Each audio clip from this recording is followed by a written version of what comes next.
या आप जिस भी स्थिति को मानते हो उससे जीवन सफल होगा, ये आवश्यक नहीं है। धन बहुत है, लेकिन उस धन को व्यवस्थित करना कैसे है, ये विशेष। ज्ञान बहुत है, लेकिन उस ज्ञान को व्यवस्थित कैसे करना है, ये हमें सीखना बहुत जरूरी है। मतलब सामग्री तो बहुत है हमारे पास, लेकिन उसको व्यवस्थित करना आना चाहिए। रसोई में टमाटर भी है, आलू भी है, मिर्च भी है, भिंडी भी है, सब सब्जियां हैं। सामग्री पूरी है, मसाले भी पूरे हैं, कढ़ाई भी है, गैस सिलेंडर भी है, घी भी है, तेल भी है, सब कुछ है। लेकिन सामग्री सब आपके पास हो, बनाना ना आता हो तो कैसे काम चले? बनाना आना बहुत जरूरी है ना। आज स्थिति क्या हो गई है मानवों की कि वो सामग्री तो ले रहे हैं, लेकिन उस सामग्री का प्रयोग करना नहीं जानते। ज्ञान ले लेंगे, धनवान हो जाएंगे, गुणों से युक्त खूब हो जाएंगे, सब कुछ कमा लेते हैं, लेकिन उसको व्यवस्थित करना नहीं जानते। श्रीमद् भागवत की कथा, रामचरितमानस की कथा, भगवत गीता का संदेश, ये सब हमको व्यवस्थित करना सिखाता है। सामग्रियां जितनी भी हैं वो व्यवस्थित कैसे हों, उसका उपयोग कैसे करना है। आपके ओरछा के राजा मधुकर शाह,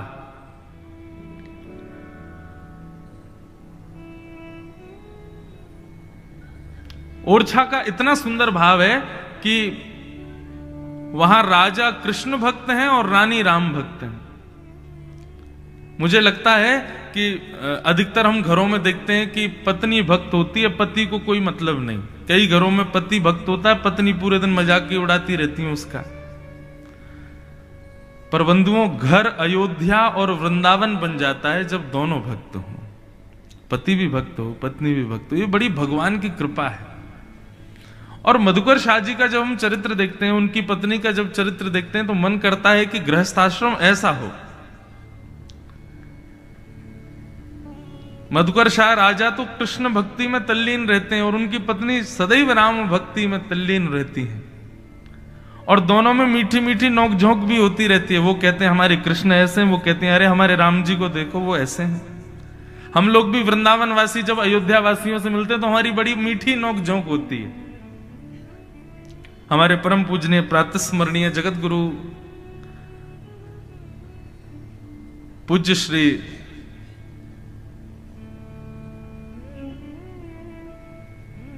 रामानुजाचार्य श्री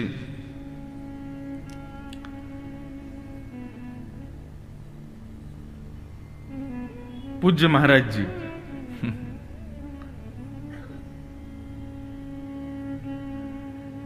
अयोध्या से हैं। वो जब भी मिलते हैं तो उनके साथ में ऐसी मीठी मीठी नोकझोंक होती है।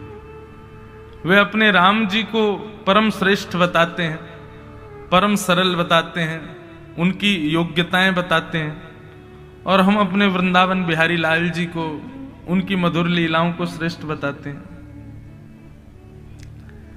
उसी बीच में जो सुख मिलता है ना, वो अद्भुत होता है। तो ओरछा की भूमि पर तो ये सुख बहुत वर्षों तक व्यवस्थित रहा है, जहां पर कृष्ण भक्ति हरिराम व्यास जी के परम भक्त श्री मधुकर शाह जी के भीतर विद्यमान है, और राम भक्ति से ओतप्रोत उनकी पत्नी है। कल मैं निवेदन कर रहा था ना कथा में, मधुकर शाह जी का नियम था कि श्रावण के महीने में या कभी भी कोई समय ऐसा होता था तो दोनों पति पत्नी एक साथ निकलते थे ओरछा से।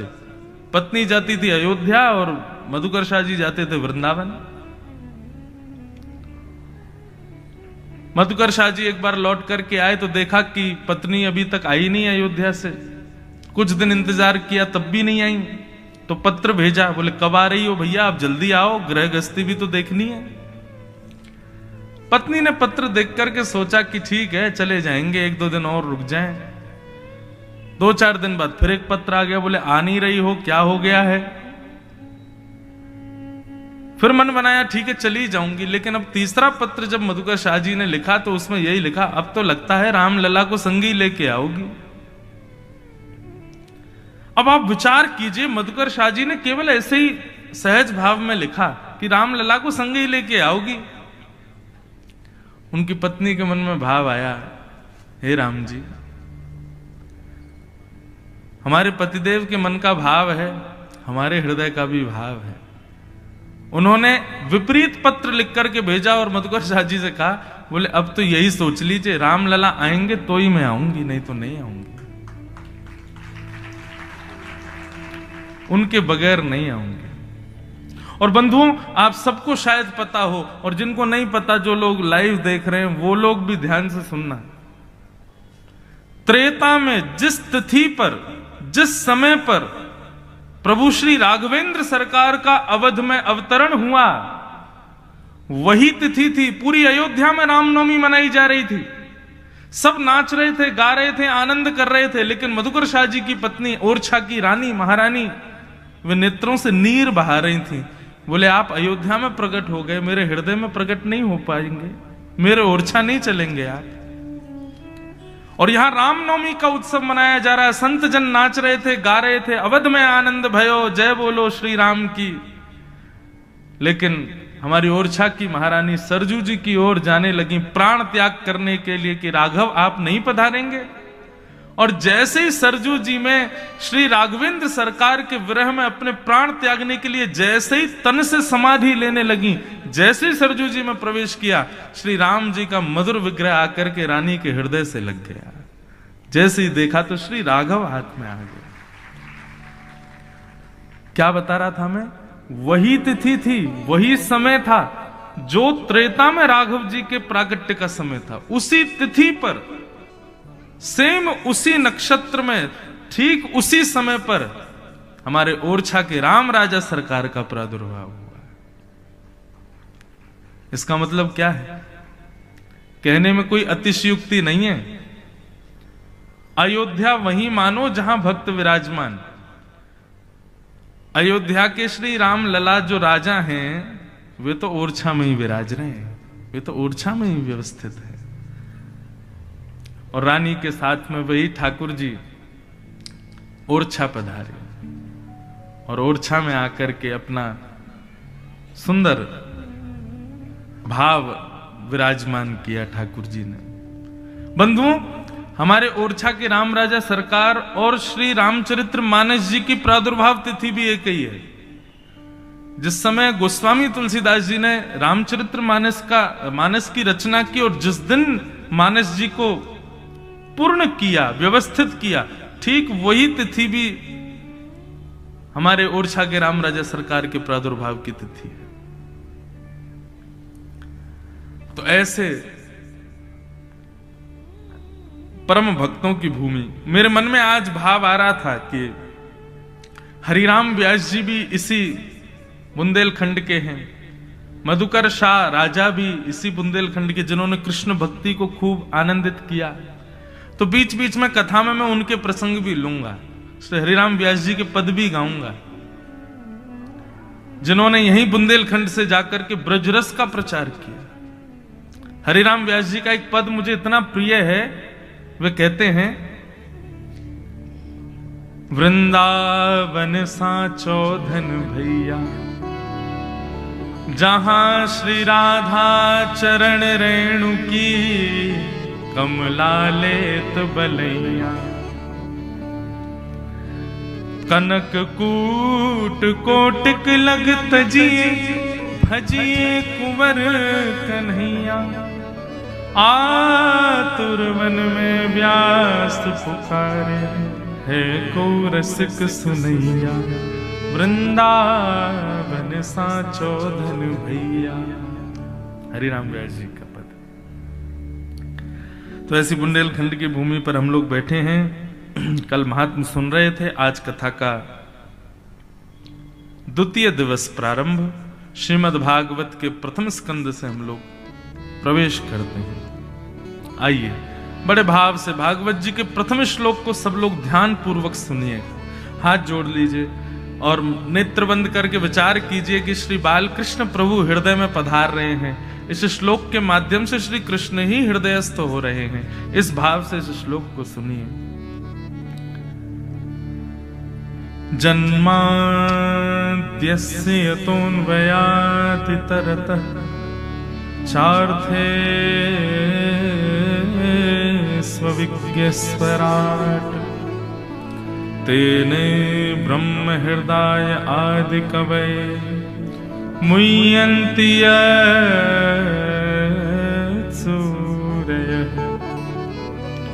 तेजो वारिमृदां यथा विनिमयो यत्र तृषैर्गो मृषा धाम्ना स्वेन सदा निरस्तकुहकं सत्यं परं धीमहि। श्रीमद् भागवत का ये पहला श्लोक है। जन्माद्यस्य यतोऽन्वयादितरतः चार्थे स्वविज्ञस्वराट् तेने ब्रह्म हृदय आदि कवये मुह्यन्ति यत्सूरयः तेजो वारि मृदां यथा विनिमयो यत्र त्रिसर्गो मृषा धाम्ना स्वेन सदा निरस्तकुहकं सत्यम परम धीमहि। बहुत ध्यानपूर्वक सुनिएगा। मन में भाव आता होगा कि श्रीमद् भागवत का पहला श्लोक है तो जरूर कृष्ण की वंदना की गई होगी, भगवान कृष्ण को प्रणाम किया गया होगा, या फिर हमारे हिंदू वैदिक रीतियों के अनुसार गणपति जी को प्रणाम किया गया होगा, गणेश जी को पहले पूजन करते हैं। किसको वंदन किया भागवत के प्रथम श्लोक में? बड़े आश्चर्य की बात है ये। वेदव्यास जी ने श्रीमद् भागवत की रचना की और प्रथम श्लोक जब लिख रहे थे ना बंधुओं, तो 33 कोटि देवता आकाश से निहार रहे थे और सब लोगों के हृदय में यही इच्छा थी कि वेदव्यास जी हमारी वंदना करेंगे। गणेश जी सोच रहे थे मेरी वंदना होगी, शंकर जी सोच रहे हमारी वंदना करेंगे, सरस्वती सोच रही है मेरी वंदना करेंगे, लक्ष्मी सोच रही है मेरी, सब देवता सोच रहे हमारी वंदना होगी। लेकिन वेदव्यास जी, नमोस्तुते व्यास विशाल बुद्धे, व्यास जी जानते हैं कि मैं यदि एक एक की वंदना करूंगा तो वंदना प्रकरण में ही निकल जाएगा सारा समय, भागवत जी कब लिखूंगा फिर।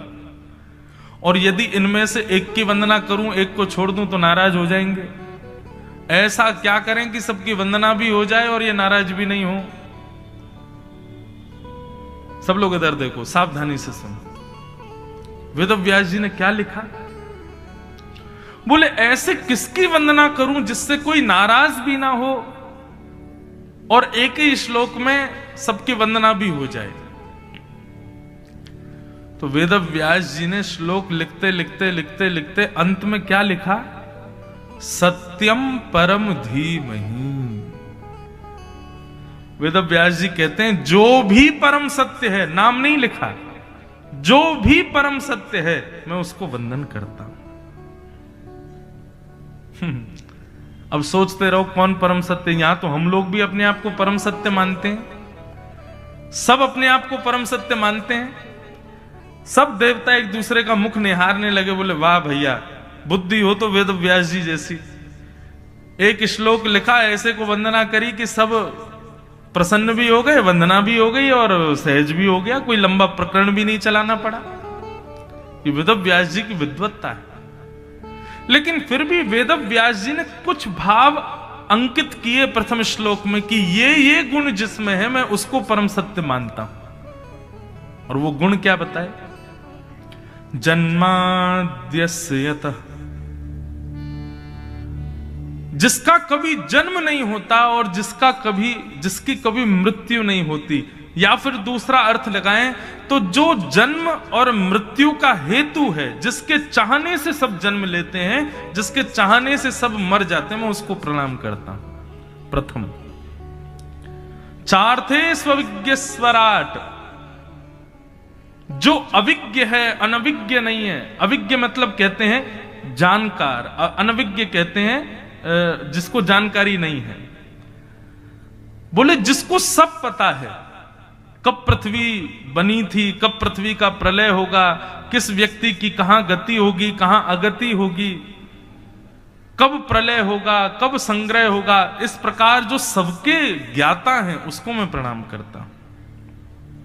तेने ब्रह्म हृदय आदि कवे, जो आदि कवि ब्रह्मा आदि देवताओं को भी ज्ञान प्रदान करते हैं। तेजो वारि मृदाम यथा विनिमयो, पृथ्वी जल तेज वायु आकाश जिसकी मुट्ठियों में है, पंच तत्व जिससे प्रकट होते हैं, ऐसे परम सत्य को मैं बारंबार प्रणाम करता हूं। अच्छा, ये सारे गुण हमारे बाल कृष्ण प्रभु में हैं। ये सारे गुण उनके भीतर हैं। तो एक प्रकार से अंदरूनी रूप से प्रकट ना करके अप्रकट भाव से श्री वेदव्यास जी ने हमारे ठाकुर जी को प्रणाम किया है। ऐसे श्री कृष्ण जो कि परम सत्य हैं, मैं उनको बारंबार प्रणाम करता हूं। ये भागवत का प्रथम श्लोक है। भागवत के द्वितीय श्लोक में 4 बातें बताई गई हैं: विषय, अधिकारी, संबंध और प्रयोजन। भागवत का विषय क्या है, भागवत का अधिकारी कौन है, भागवत सुनने से संबंध किससे होता है, और श्रीमद् भागवत का प्रयोजन क्या है। ये 4 बातें। तो सबसे पहली बात, भागवत का विषय क्या है। ये बहुत ध्यान से सुनने वाले प्रसंग है बंधुओं। तो धर्म प्रोजित तवोत्र परमो, भागवत का विषय है सुनने वाले श्रोताओं के चित्त में परम धर्म करने की इच्छाएं प्रकट होने लग जाएं तो समझो उसने कथा सुनी है। मतलब धर्म और परम धर्म किसे कहते हैं बताओ। अभी हम एक माइक लगा देते हैं यहां पर, आप सब लोग हिंदू हैं, आप सब लोग सनातनी हैं, बुंदेलखंड की भूमि पर रहते हैं, खूब मंदिर जाते हैं, आइए मंच पर आकर के बता दीजिए धर्म किसे कहते हैं। बता सकते हैं? नहीं बता पाओगे, कोई सटीक उत्तर नहीं दे पाएगा। सुन लीजिए, धर्म किसे कहते हैं और परम धर्म किसे कहते हैं। धार्यते इति धर्म, हमारी ऐसी क्रिया, हमारा ऐसा भाव, हमारा ऐसा निर्णय जिससे सब धारण हो जाए, उसको धर्म कहते हैं। हमारी ऐसी क्रिया, हमारा ऐसा भाव, हमारा ऐसा निर्णय जिससे सब बिखर जाएं, बस मैं बच जाऊं, वही अधर्म। जिसमें सबके हित का भाव हो, एक बार को अपनी इच्छाओं को किनारे करके सबका सुख विचार करके जो क्रियाएं की जाती हैं उनको धर्म कहते हैं। मंदिर में जाकर के दूध चढ़ा देना, हनुमान जी पर चोड़ा चढ़ा देना, अगरबत्ती घुमाना, घंटी बजाना, आरती करना, यह धर्म नहीं है। धर्म का मतलब जिसमें सबके हित की भावना हो। समझ में आ रही है बात? यह धर्म।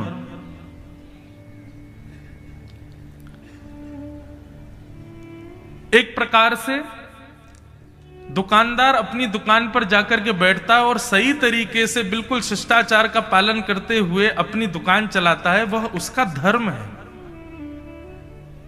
एक पायलट प्लेन उड़ाता है, वो उसका धर्म है। ट्रेन चालक ट्रेन अपनी स्थिति से चलाता है, बिल्कुल उसमें किसी भी प्रकार का छल कपट नहीं करता, तो वो उसका धर्म है। ये सब धर्म के अंतर्गत आते हैं। परम धर्म किसे कहा जाता है? एक प्रकार से ऐसा कह दूं तो इसमें कोई अतिशयोक्ति नहीं। इस पंडाल के बाहर आप जीने के लिए, खाने के लिए, रहने के लिए, अपने जीवन यापन के लिए जो कुछ भी कर रहे हो, नीति और शास्त्रों की बात मान के, वो सब धर्म है। परंतु यहां बैठ करके जो आप कर रहे हो, ये परम धर्म है। धर्म और परम धर्म में एक भेद यह है कि धर्म से आप तन के सुख की क्रियाएं करते हो और परम धर्म से आप आत्म सुख की क्रियाएं करते हो, आत्मा के उद्धार की क्रियाएं करते हो। वो परम धर्म कहलाता है।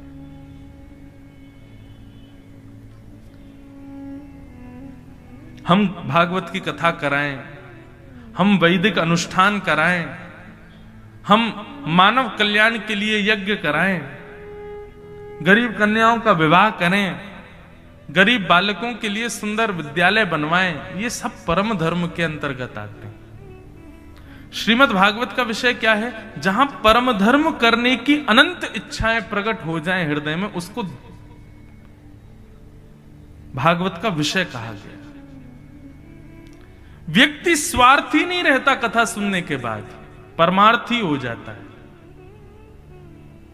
अभी तक आप अपने सुख का विचार कर रहे थे, अभी तक आप अपने भाव, अपने भले का विचार कर रहे थे, परंतु अब आपके सर्वजन हिताय सुख की भावना आपके हृदय में आ गई, तो समझो आपने कथा सुनी है।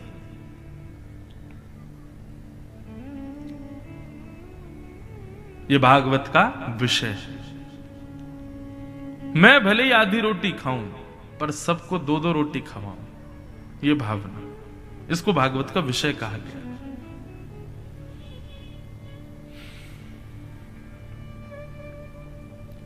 परम धर्म तो विषय। दूसरी बात, भागवत का अधिकारी कौन है, कौन कथा में आ सकता है, कौन सुन सकता है, उस व्यक्ति के लक्षण क्या होने चाहिए जो भागवत सुने। तो कहते हैं निर्मत्सराणाम सताम। श्रीमद् भागवत के श्रोता के अंदर मात्सर्य दोष नहीं होना चाहिए। मात्सर्य दोष किसको कहते हैं? ईर्ष्या। दुख के 3 कारण बताए गए हैं, काल, कर्म और स्वभाव। लेकिन इस कलयुग में एक और कारण हो गया है दुख का, दूसरे का सुख। दुख का पहला कारण काल, समय। दुख का दूसरा कारण कर्म, हमारी क्रियाएं। दुख का तीसरा कारण हमारा स्वभाव, और दुख का चौथा कारण है दूसरे का सुख, कि वो सुखी क्यों है। आजकल आदमी अपने दुख से कम दुखी है। वो हंस रहा है इसलिए ज्यादा दुखी है। वो क्यों हंस रहा है? वो इतना सुखी क्यों? वो इतना बढ़िया खा कैसे रहा है? उसको इतना सब कुछ कैसे मिल रहा है? इस बात से ज्यादा दुखी है। और माफ कीजिए, आप कर्म से दुखी हो, काल से दुखी हो, स्वभाव से दुखी हो, आप भागवत में आने के अधिकारी हो। लेकिन यदि आप दूसरे के सुख से दुखी हो तो क्षमा कीजिए, श्रीमद् भागवत का पंडाल आपके लिए नहीं है। अब इसमें प्रश्न ये उठता है, महाराज जी बाहर कोई चेकिंग मशीन तो लग नहीं रही कि किसके अंदर ईर्ष्या है कि नहीं है, वही अंदर आके बैठेगा या ऐसा कुछ भाव। यहां तो सब आकर के बैठे हैं, राह चलता कोई भी आ सकता है। इसमें क्या कहेंगे? तो देखो, ईर्ष्यालु व्यक्ति यदि कथा में आ भी गया, मात्सर्य दोष से युक्त व्यक्ति कथा में व्यक्ति आ गया, तो 2 चीजें हैं, या तो वो मात्सर्य दोष से रहित हो जाएगा, और या फिर उसको कथा पल्ले नहीं पड़ेगी, समझ नहीं आएगी। श्रीमद् भागवत पर उसके सिर के ऊपर से निकलती रहेगी। मैं तो कथाओं में कहा करता हूं कि श्रोताओं को 7 दिन कथा सुनने के बाद में यदि चेक करना हो कि हाँ कथा हमारे जीवन में आ गई है, तो ऐसा करो कि आप देखो, संसार में हर व्यक्ति किसी ना किसी से ईर्ष्या तो करता है, ये तो निश्चित है। तो पहले दिन कथा में सुनने से पहले उस व्यक्ति से जिससे आप ईर्ष्या कर रहे थे, 7 दिन बाद उस व्यक्ति को देखने जाओ। यदि वो अच्छा सा दिखने लगे, ज्यादा आपके हृदय में जलन सी ना हो, उसको देख करके थोड़ा सद्भाव हृदय में आ जाए, समझ जाना कि श्रीमद् भागवत आपके जीवन में आ चुकी है। श्रीमद् भागवत ने हृदय परिवर्तित कर दिया। करके देख लेना। और एक व्यक्ति बोला, महाराज जी उसके बाद भी ईर्ष्या खत्म ना हो तो? मैंने कहा सुनते रहो, फिर एक और कथा सुनो, फिर दूसरी कथा फिर सुनो। देखो, हम औषधि कब तक लेते हैं, दवाई कब तक लेते हैं? जब तक रोग पूरी तरह ठीक ना हो जाए। 3 दिन का कोर्स दिया डॉक्टर ने कि जुकाम ठीक हो जाएगा, 3 दिन ले लिया लेकिन नाक फिर भी बह रही है, तो फिर डॉक्टर एक्स्ट्रा मेडिसिन देगा और एक आध बार जांच और कराएगा, कोई और बीमारी तो नहीं है। कोई और बीमारी निकल आएगी तो फिर और 3-4-10 दिन की दवाई बढ़ा देगा, तब भी बीमारी दूर ना हो तो फिर कुछ और बढ़ाएगा। तो ऐसे ही ये श्रीमद् भागवत आदि सब औषधि हैं। इनको लेने के बाद में एक बार चेक किया करो कि जो दोष थे हमारे भीतर वो गए कि नहीं गए। नहीं गए तो अभी और लेनी है, अभी और ग्रहण करना है। श्रीमद् भागवत भवौषधि है। भागवत को कहा गया भवौषधम, भवौषधम, औषधि है श्रीमद् भागवत। तो मात्सर्य दोष से रहित।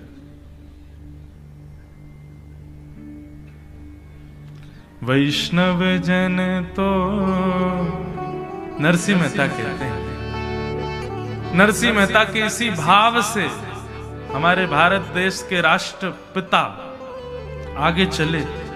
महात्मा गांधी ने इसी भाव को प्रस्तावित किया। ये नरसिंह मेहता जी का भाव है। वैष्णव जन तो तेने कहिए जी पीर पराई जाने रे। वैष्णव तो उसको कहो, वैष्णव का मतलब मानव तो उसको कहो जो दूसरों की पीर समझता हो। हमारे पूज्य पिताजी गाते हैं, किसी के काम जो आए उसे इंसान कहते हैं। किसी के काम जो आए उसे सब लोग गाओ। भैया आप तिलक तो रोज लगाते हो, ओरछा राम राजा सरकार का नित्य दर्शन करते हो, वैष्णव नीतियों का पालन करते हो, लेकिन उसके चक्कर में किसी के काम नहीं आते, किसी की पीड़ा नहीं समझते, किसी के दुख दर्द दूर नहीं करते, किसी के हृदय में भक्ति भाव उत्पन्न हो ऐसी आपकी भावना नहीं है। बस अपना अपना कल्याण होता रहे तो माफ कीजिए आप वैष्णव भी नहीं माने जाओगे। यदि आपके हृदय में भक्ति है तो ध्यान से सुनिए, यदि आपके हृदय में भक्ति है तो आपका दायित्व है कि आप 5 और लोगों को भी भक्त बनाओ। नींबू को 5 किलो दूध में यदि निचोड़ दोगे ना, पूरे दूध को वो पनीर बना देगा, छेना बना देगा। हम यदि भक्त हैं, हम यदि वैष्णव हैं, हम यदि सुधर गए हैं, हमारे अवगुण यदि नष्ट हो गए तो हमारा दायित्व बनता है हम जिस परिवार में, जिस समाज में जहां जाएं वहां के लोगों को भी सुधारें। हमारा क्या होगा, हम तो सुधर गए, हम तो व्यवस्थित हो गए, अब ये बाहर में जाए हमको क्या मतलब, ऐसा नहीं।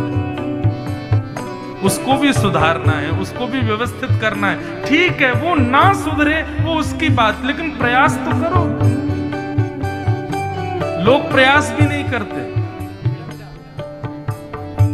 मैं कई घरों में जाता हूं तो वहां जाकर के देखता हूं कि 10 लोग हैं घर में, लेकिन भक्ति 2 ही लोगों के अंदर।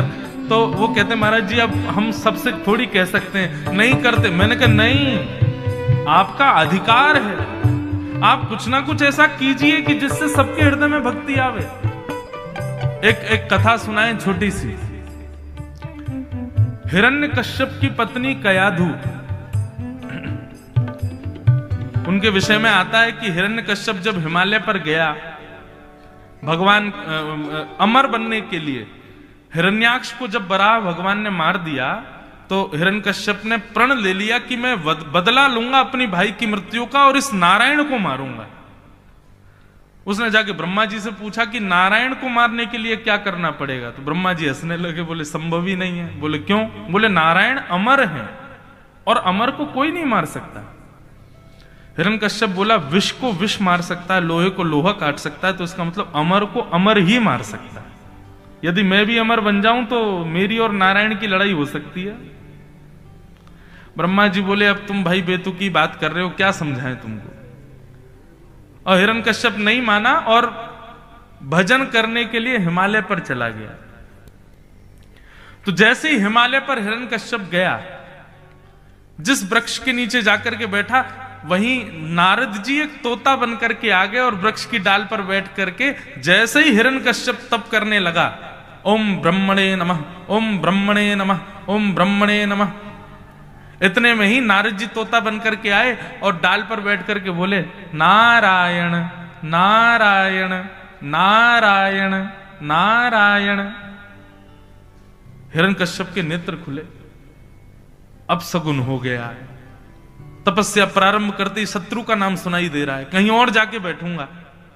दूर कहीं गया, दूसरी चोटी पर हिमालय की पर जाकर के बोला हाँ यहाँ ठीक है, यहाँ कोई नहीं आएगा।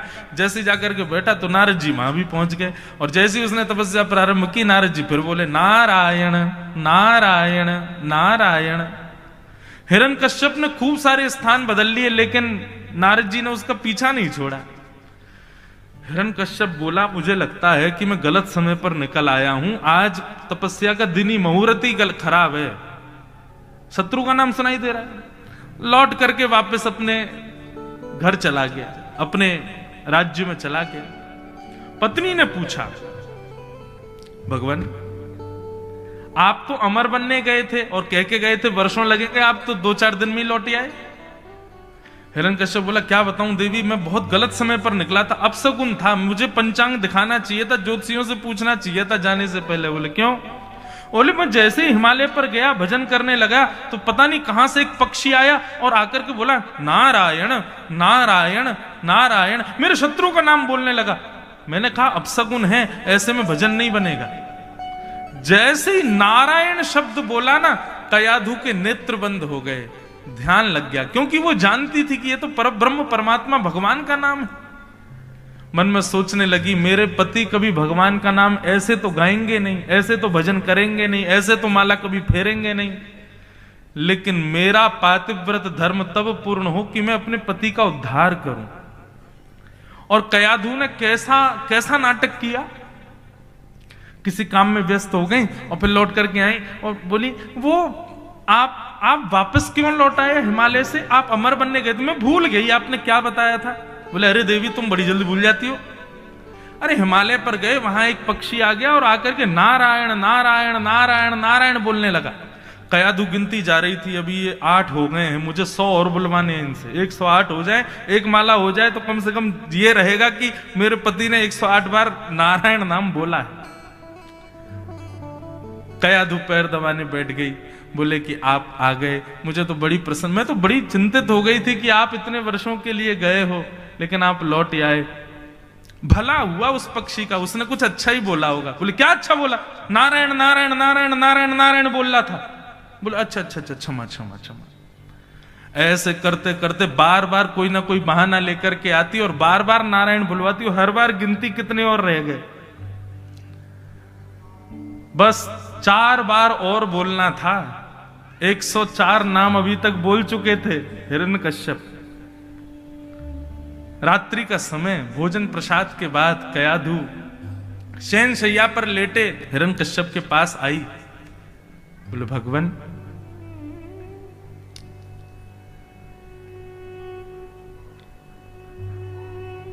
आपके शत्रु का नाम जो वो पक्षी बोल रहा था, वो क्या नाम है, जरा मुझे संकेत करेंगे, क्योंकि मेरी एक सहेली शायद वही नाम अपने बालक का रख रही है। हिरण्यकश्यप क्रोध में बढ़कर खड़ा हो गया। बोले खबरदार, उसको कह देना कि वो नाम ना रखे। बोले वही तो मैं भूल गई हूं, क्या नाम है आपके शत्रु का? वो पक्षी क्या बोल रहा था? बोले अरे तुमको सुनाई नहीं देता, नारायण नारायण नारायण नारायण बोल रहा था। कयाधु बोली अच्छा ठीक है। अच्छा देखो संत जन क्या बताते हैं कि कयाधु के हृदय में नारायण शब्द का नाम चल रहा था और हिरण्यकश्यप वही नारायण नाम गा रहा था। दोनों के हृदय में और मुख पर नारायण भाव था। उसके बाद जब कयाधु का गर्भाधान हुआ तो दोनों पति पत्नी के हृदय में नारायण नाम था, इसीलिए कयाधु के गर्भ में भक्त प्रहलाद पधारे। भक्त प्रहलाद का प्रादुर्भाव।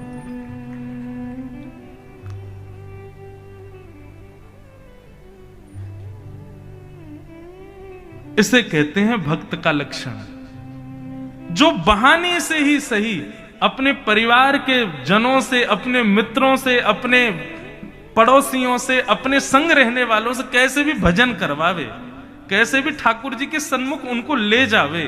ये एक वैष्णव का लक्षण होना चाहिए। हम गा रहे थे ना, पूज्य पिताजी कहते हैं किसी के काम जो आए उसे इंसान कहते हैं, किसी के काम जो आए उसे इंसान कहते हैं। पराया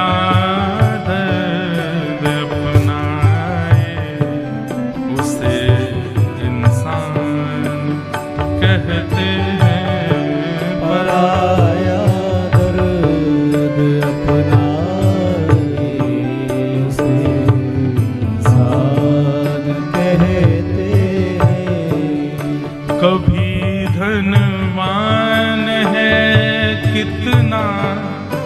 कभी इंसान निर्धन है, कभी धनवान है कितना, कभी इंसान निर्धन है। कभी सुख है कभी दुख है, इसी का नाम जीवन है। कभी सुख है कभी दुख है, इसी का नाम जीवन है। जो मुश्किल में न घबराए, उसे इंसान कहते हैं। जो मुश्किल में न घबराए, भाव से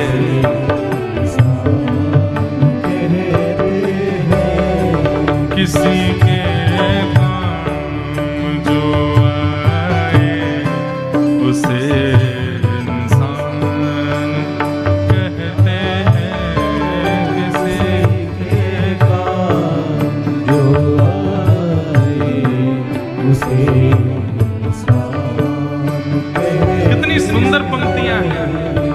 ये दुनिया एक उलझन है, कहीं धोखा कहीं ठोकर। ये दुनिया एक उलझन है, कहीं धोखा कहीं ठोकर। ये दुनिया एक उलझन है, कहीं धोखा कहीं ठोकर। ये दुनिया एक उलझन है, कहीं धोखा कहीं ठोकर। कोई हंस हंस के जीता है, कोई जीता है रो रो कर।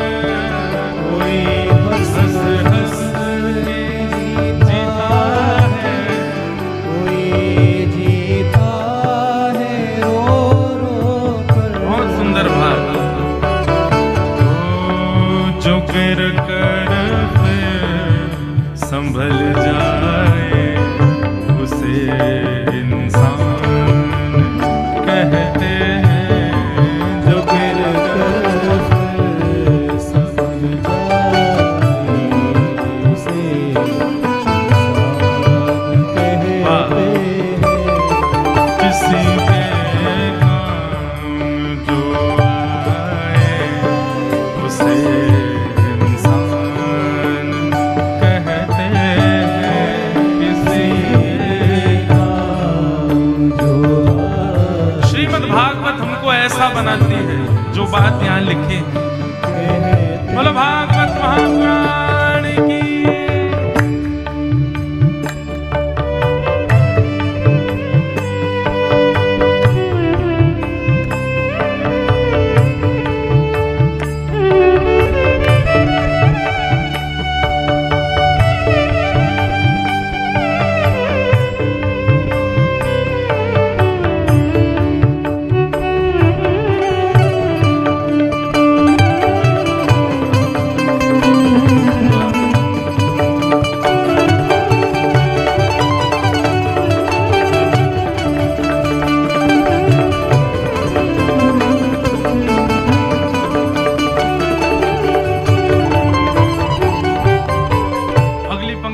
वैसे तो एक एक पंक्ति बहुत सुंदर है।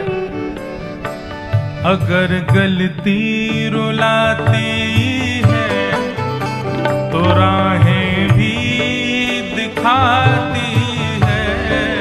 अगर गलती रुलाती है तो राहें भी दिखाती है। मनुज गलती का पुतला है जो अक्सर हो ही जाती है। मनुज गलती का पुतला है जो अक्सर लोग कहोगे महाराज जी आप कह रहे हो जो गलती रुलाती है तो राहें भी दिखाती है, इसका मतलब गलती करते रहे हम, और फिर मनुज गलती का पुतला है जो अक्सर हो ही जाती है। लेकिन इसका मतलब ये नहीं है गलती करते रहो, सुधारे अपनी गलती को उसे इंसान कहते हैं। सुधारे अपनी गलती को उसे इंसान कहते हैं। किसी के काम जो आए उसे इंसान कहते हैं।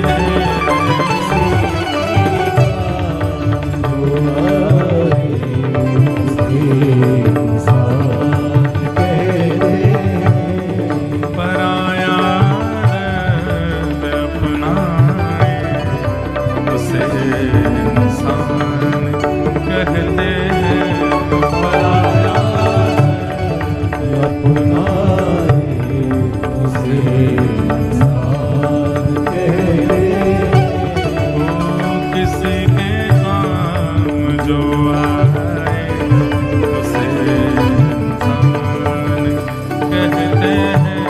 किसी के काम जो आए उसे इंसान कहते हैं।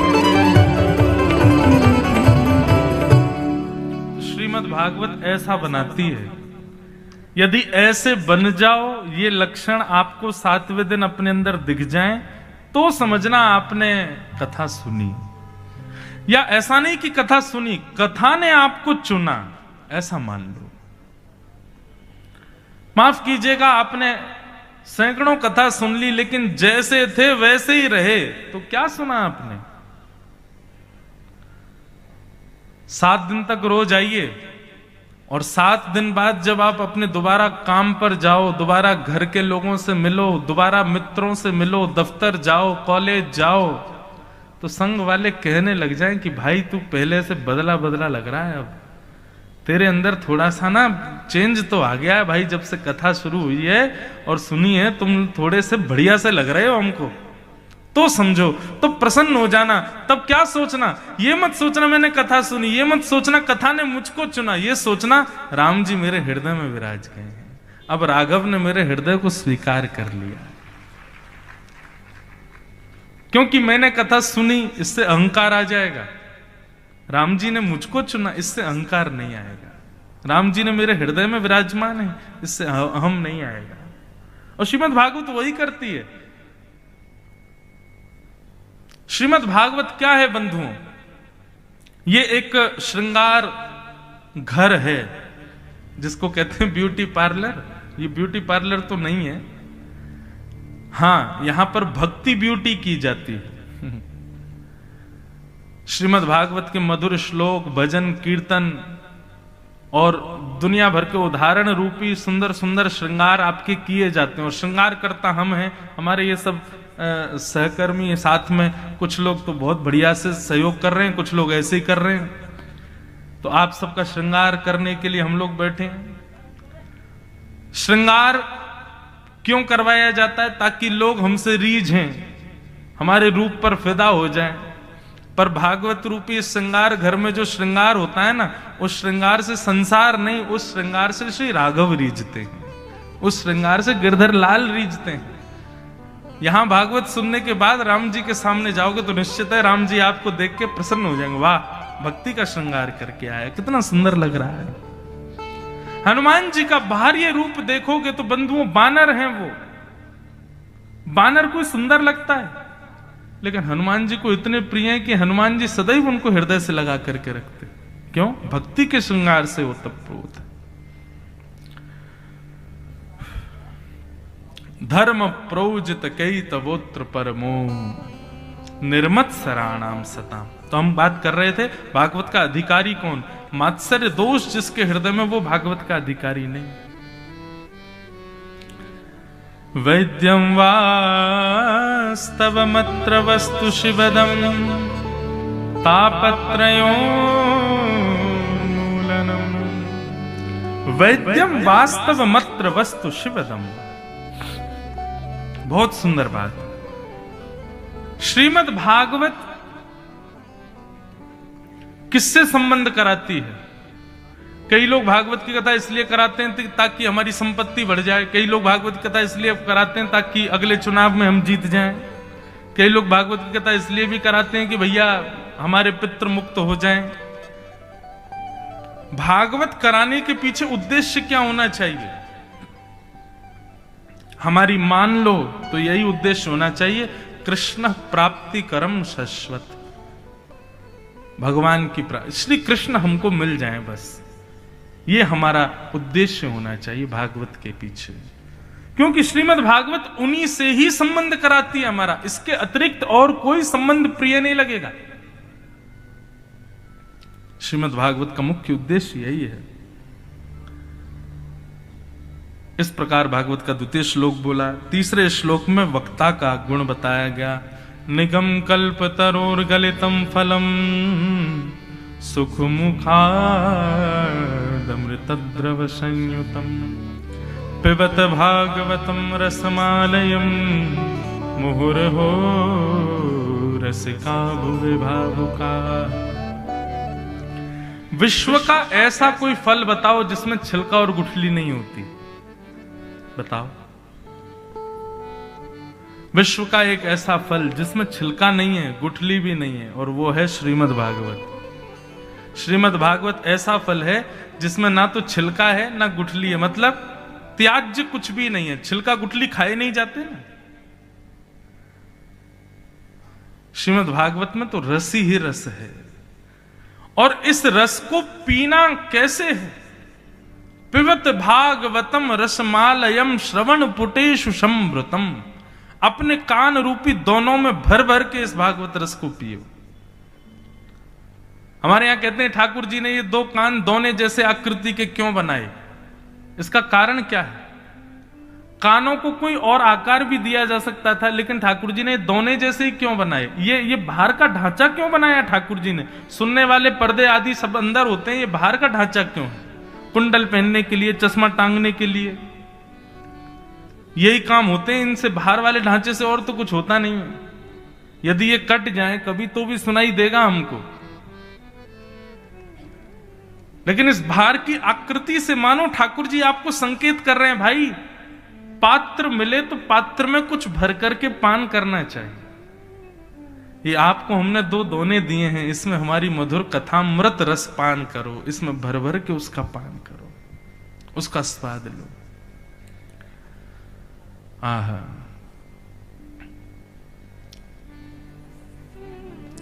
पिबत भागवतम रसमालय। श्रीमद् भागवत को क्षमा कीजिएगा, कहीं भी सुनो ऐसा नहीं कहा गया। भागवत की कथा पीने की आज्ञा करते हैं कि पियो। सुनने में और पीने में अंतर होता है। सुनी हुई वस्तु विस्मृत हो जाती है, सुनी हुई वस्तु कभी कभी कल्याण नहीं करती, लेकिन पी हुई वस्तु अपना असर दिखाती है। विष पी लो असर हो जाएगा, मदिरा पी लो असर हो जाएगा, दवाई पी लो, औषधि पी लो, असर हो जाएगा। लेकिन विष का नाम सुनने से, मदिरा का नाम सुनने से, औषधि का नाम सुनने से कुछ नहीं होगा। ऐसे ही भागवत की कथा सुनने से कल्याण नहीं होगा, पीने से होगा। पीना पड़ेगा। और पीना कैसे? बोले अब आप कहो महाराज जी मुंह खोल के बैठे कथा में नहीं। पीने का अभिप्राय क्या है? जैसे ही जल आपने मुख से धारण करके भीतर लिया तो अपने आप शीतल होता चला, भीतर पहुंचती है ना वो वस्तु, अपना कार्य करती है। ठीक वैसे ही कथा सुन रहे हो उसी समय वो हृदय में जानी चाहिए, आपकी क्रिया में आनी चाहिए। आप उसी समय संकल्पबद्ध हो जाएं। व्यास जी जो कह रहे हैं ये मुझे करना है, इसको कहते हैं पीना। इसको कहते हैं पीना। श्रीमद् भागवत पियो, सुनो मत, तभी कल्याण करेगी। पिबत भागवतम रसमालय। मोहर हो, बोले कब तक पीते रहें? बोले मोहर हो, जब तक जीवन है तब तक पीते ही रहो। रसिका भुवि भावुका, पीते रहो। ऐसी भागवत के इन 3 मंगलाचरणों को हम प्रणाम करते हैं। अब यहां से क्रम कुछ इस प्रकार प्रारंभ होता है। नैमिषारण्य क्षेत्र में 88,000 सौनकादि ऋषि बैठे हैं और उन्होंने सूत जी से 6 प्रश्न किए हैं। इन्हीं 6 प्रश्नों में 6 दिन की कथा चलेगी। 6 प्रश्न कौन कौन से हैं? किम श्रेय शास्त्र सारः स्व अवतार प्रयोजनम किम कर्म के अवतारश्च धर्म कम शरणम गतः। ये 6 प्रश्न है। और 6 प्रश्न क्या हैं? किम श्रेय, पहला प्रश्न, भगवान के अवतार का श्रेय किसको जाता है? राक्षसों को कि भक्तों को? ठाकुर जी किसके लिए आते हैं? राक्षसों को मारने के लिए आते हैं कि सबरी जैसे भक्तों के लिए आते हैं? कंस को मारने के लिए आते हैं कि ब्रजवासियों के लिए आते हैं? किसको श्रेय जाएगा ठाकुर जी के अवतार का? दूसरा प्रश्न है शास्त्र सारः का। हमारे हिंदू वैदिक सनातन धर्म में इतने सारे शास्त्र हैं, इन सबका सार क्या है? तीसरा प्रश्न है स्व अवतार प्रयोजनम, भगवान के अवतार का प्रयोजन क्या है? क्यों? बोले कभी तो भगवान जानवर बनाते हैं, कभी भगवान इंसान बनाते हैं, और एक बार तो हद ही हो गई, नर सिंह, नर भी बने आए और सिंह भी बने आए। ठाकुर जी एक ही रूप में सब काम कर सकते हैं, तो बार बार रूप क्यों बदलते हैं? भगवान यदि मानवीय रूप में ही आ जाए तो भी काम बन जाएगा, लेकिन ये रूप क्यों बदलते हैं? कभी कच्छप बन के आ, कभी मत्स्य बन के आ गए, नृसिंह बन के आ गए, बराह बन के आ गए, सूकर बन के आ गए। ये ठाकुर जी रूप क्यों बदलते हैं? उसके पीछे कारण क्या है? अगला प्रश्न किया किम कर्म, भगवान का कर्म क्या है? करते क्या है भगवान? के अवतारश्च, अवतार कितने हैं भगवान के? कोई कहता है 10 अवतार, कोई कहता है 24 अवतार, कोई कहता हरि अनंत, हरि कथा अनंता। और अंतिम प्रश्न, भगवान धर्म की स्थापना करके चले जाते हैं, तो ठाकुर जी के जाने के बाद धर्म कहां जाता है? धर्मः कम शरणम गतः। धर्म संस्थापनार्थाय संभवामि युगे युगे, ठाकुर जी कहते हैं मैं हर युग में धर्म की स्थापना करने आता हूं। तो ठाकुर जी ने धर्म की स्थापना की, स्थापन के बाद ठाकुर जी तो चले गए, धर्म कहां गया? हमें कृपा करके इसका भाव बताओ। ये 6 प्रश्न हैं बंधु। इन्हीं 6 प्रश्नों के उत्तरों में श्रीमद् भागवत की कथा चलती है। ऐसा नहीं है कि मैं प्रश्न बोलूंगा उत्तर दूंगा, नहीं, ये 6 प्रश्न आज बोल दिए, अब इनके उत्तरों में ही कथा चलेगी पूरी। बहुत सावधानी से सुनिएगा। नैमिषारण्य में 88,000 सौनकादि ऋषियों ने ये प्रश्न किए। सूत जी महाराज ने प्रश्नों को सुनकर के अपने गुरुदेव को प्रणाम किया और मन में विचार किया, हे मेरे गुरुदेव, आप कृपा करो कि अब मैं इनके प्रश्नों के उत्तर में कुछ सुंदर भाव कह सकूं। बंधुओं, कभी भी कोई श्रेष्ठ क्रिया करो ना, हमारी प्रार्थना, हमारा हिंदू वैदिक सनातन धर्म कहता है कि सबसे पहले गणपति पूजो, उसके बाद सब पंच देवों को पूजो, तभी कोई क्रिया प्रारंभ करो, ये निश्चित है। परंतु आप जो शुभ कार्य करते हो उन्हीं में ही देवताओं को पूजते हो। पर हम कहेंगे कि अपने प्रत्येक दिन में कोई भी क्रिया करो, वाणी से हो, हाथ से हो, पैर से हो, उससे पहले अपने गुरुदेव और अपने इष्ट का जरूर स्मरण करो। आप मुझे बल प्रदान करो कि मैं ये श्रेष्ठता से कर सकूं, इससे सबका कल्याण हो। निश्चित मानिए, हमारी बात को आप गांठ बांध लीजिए, वो कार्य कभी भी अनहित नहीं करेगा, ना आपका ना किसी और का, क्योंकि जिम्मेवारी आप ठाकुर जी को दे देते हो अपनी क्रिया से पहले। अर्जुन ने महाभारत युद्ध से पूर्व भगवान के पास गए। अर्जुन, बहुत ध्यान से सुनो, सब लोग इधर देखो। अर्जुन भगवान के पास गए, दुर्योधन भी भगवान के पास गए। दुर्योधन ने कहा, भगवान महाभारत युद्ध होने वाला है, आप किस पक्ष में रहोगे, कौरव कि पांडव? भगवान बोले भैया ये तो बड़ी विडंबना है, मैं किस पक्ष को स्वीकार करूं, दोनों मेरे भाई हो। दुर्योधन बोला नहीं नहीं, आपको एक पक्ष तो चुनना पड़ेगा। ठाकुर जी बोले देखो तुमने अपनी बात रख दी, अब हम अपनी बात रखते हैं। एक तरफ हमारी सेना और एक तरफ अकेले हम, और हम प्रतिज्ञाबद्ध होंगे कि हम हाथ में शस्त्र नहीं उठाएंगे, निहत्थे रहेंगे पूरे युद्ध में। अब तुम्हारा डिसीजन सुनाओ, क्या चाहिए, अकेला मैं बिना शस्त्र का या सशस्त्र मेरी सेना?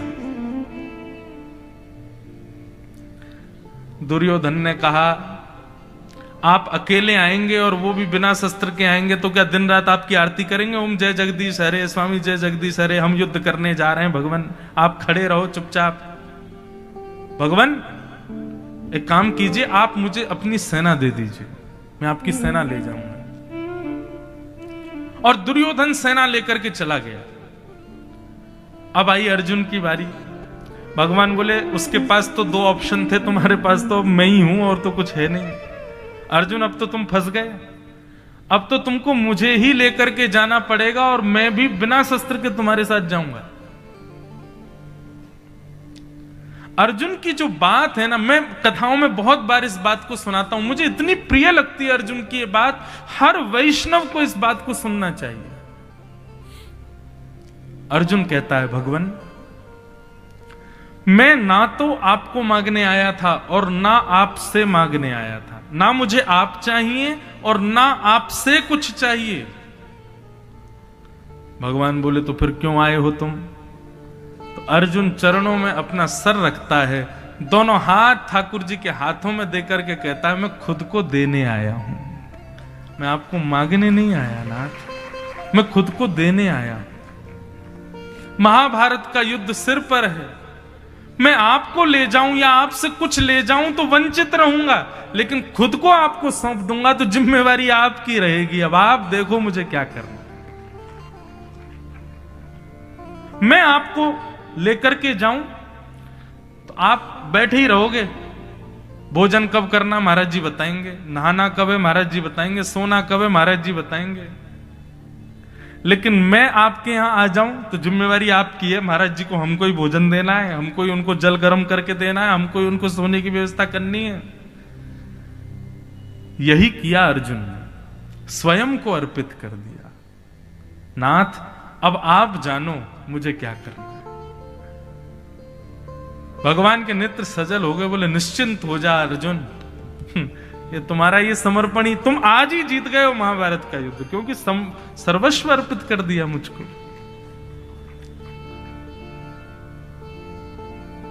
हम लोग कैसे, ठाकुर जी परिस्थिति बिगड़ रही है, नेक देख लो, हे हनुमान जी महाराज हर मंगलवार चोड़ा चढ़ाऊंगा, नेक देख लो भैया हमारे काम बिगड़ रहे हैं, नेक देख लो। ऐसे नहीं, हनुमान जी से जाके कहो हे हनुमंत लाल, हमारे जीवन के लिए क्या उपयोगी है और क्या अनुपयोगी है आपको सब पता है, आप देख लीजिए, जो आप करना चाहें हम उसमें राजी। यदि कल को मुझे ठोकर लगेगी तो मैं यही समझूंगा कि हनुमान जी इस ठोकर से चाहते हैं कि हाँ मेरे पैर में लगे, इससे मेरा कोई भलाई होगा, मुझे स्वीकार है। डॉक्टर के पास चले जाते हैं तो फिर डॉक्टर यदि कह दे कि भाई सुई लगानी पड़ेगी तो आपके पास ऑप्शन नहीं है, आप उसी से ही ठीक होगे। ठीक वैसे ही ठाकुर जी के शरणागत हो गए तो ठाकुर जी कह रहे हैं कि भाई यहां तुझे गिरना ही पड़ेगा, यहां तेरा पतन होगा ही, यहां तुझे 1.25 करोड़ 1 करोड़ का नुकसान होना ही है, उसी से आगे सुधरेगा, तो उसको स्वीकार करो, उससे भयभीत मत हो। ठाकुर जी ये क्या कर दिया आपने, आपने मेरा सब खराब कर दिया, बर्बाद हो गया, मैं तो लुट गया। नहीं, ठाकुर जी की शरण में चले गए, इसका मतलब दुख दे तो भी तेरे फूलों से भी प्यार, तेरे कांटों से भी प्यार, तू जो भी देना चाहे दे दे मेरे करता। आप जो दोगे नाथ हमें स्वीकार। न कोई शिकायत नहीं कोई अर्जी, कर लो करा लो प्रभु जो है तेरी मर्जी। हमारी ना तो कोई शिकायत है, ना आपसे कोई अर्जी है नाथ। सुख दो या गम जो भी प्रेम से सहूंगा, जहां ले चलोगे वहीं मैं चलूंगा। आप जो चाहो नाथ मुझे प्रदान करो, मुझे स्वीकार है। ये होता है वैष्णव धर्म। वैष्णव धर्म का मतलब ये नहीं कि भक्त बन गए अब 24 घंटा लगे शिकायत करने ठाकुर जी से, नहीं। आप जो देंगे नाथ मुझे स्वीकार है। एक बात बहुत ध्यान से सुनिए, जो लोग अपने जीवन में बहुत विपत्तियों का अनुभव कर रहे हैं, जिनको लगता है कि एक विपत्ति खत्म नहीं होती दूसरी आ जाती है, कोई ना कोई कुछ ना कुछ जीवन में चल ही रहा है, आप लोग उससे घबराइए नहीं। ये अच्छा है कि आप जीवन में विपत्ति भोग रहे हैं। आप कहेंगे महाराज जी भोग के देखो आपको पता चले, मंच पे बैठ के बोलना तो बहुत आसान होता है लेकिन ये बात बिल्कुल सत्य है बंधुओं, हम लोग अपने प्रारब्ध को भोगते हैं। हमने जो किया, हमारा जो कर्म है वही हमारे जीवन में आता है। यदि कोई व्यक्ति अपने प्रारब्ध को नहीं भोग रहा है, मतलब उसके जीवन में विपत्तियां नहीं आ रही हैं, तो उसको चिंता होनी चाहिए। बोले विपत्ति नहीं आ रही इसका मतलब आगे कभी ना कभी तो आएगी। अभी ठाकुर जी नहीं कर रहे हैं इसका मतलब कभी ना कभी तो होगा। यदि अभी हो रहा है तो समझ जाना कि आगे सुख मिलने वाला है। अभी ठाकुर जी भुगवा देंगे, सब खत्म करवा रहे हैं, अभी जल्दी जल्दी निवृत्त हो रहे हैं हम लोग। और जो लोग तान दुपट्टा सो रहे हैं, जीवन में कोई संकट नहीं है, प्रसन्न है, महाराज बिल्कुल चकाचक चाय पी रहे हैं और महाराज ब्रेड पोहा खा रहे हैं, खूब टनाटन जीवन है, कोई दिक्कत नहीं, टेंशन नहीं, सब बढ़िया चल रहा है, घर बैठे कमा रहे हैं, लाखों रुपया का रोज टर्नओवर कर रहे हैं। तैयार रहना कमर कस के, अभी सब सुख है तो इसका मतलब ठाकुर जी ने जमा कर रखा बेटा, एक दिन अचानक गिरेगा तुम्हारे ऊपर आकर के। इसलिए भला है कि हम धीरे धीरे भोग रहे हो। स्वामी विवेकानंद कहते हैं 2 काम यदि कोई व्यक्ति हर दिन नहीं करता तो इसका मतलब वो जी नहीं रहा है। पहला, आप एक भी दिन बिना कुछ सीखे यदि बिता रहे हो, आपने कुछ नया नहीं सीखा अपने हर दिन, तो आप जी नहीं रहे हो। और दूसरा, यदि आप अपना प्रत्येक दिन, एक भी दिन बिना किसी विपत्ति के निकाल देते हो, बड़े सुख में जी लेते हो, तो आप जिए नहीं हो।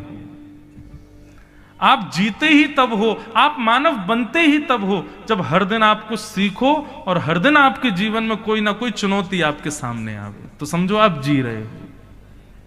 स्वामी विवेकानंद कहते हैं। एक व्यक्ति ने स्वामी विवेकानंद से कहा कि आपके इतने ट्रस्ट चल रहे हैं, इतना डोनेशन आता है, 10-5 लाख रुपए मुझको दान कर दो। स्वामी विवेकानंद ने उसको बिठाया और कहा हमारे हॉस्पिटल में बहुत सारे मरीज हैं, उनको कई सारे ऑर्गन्स की कामना है, तुम एक काम करो,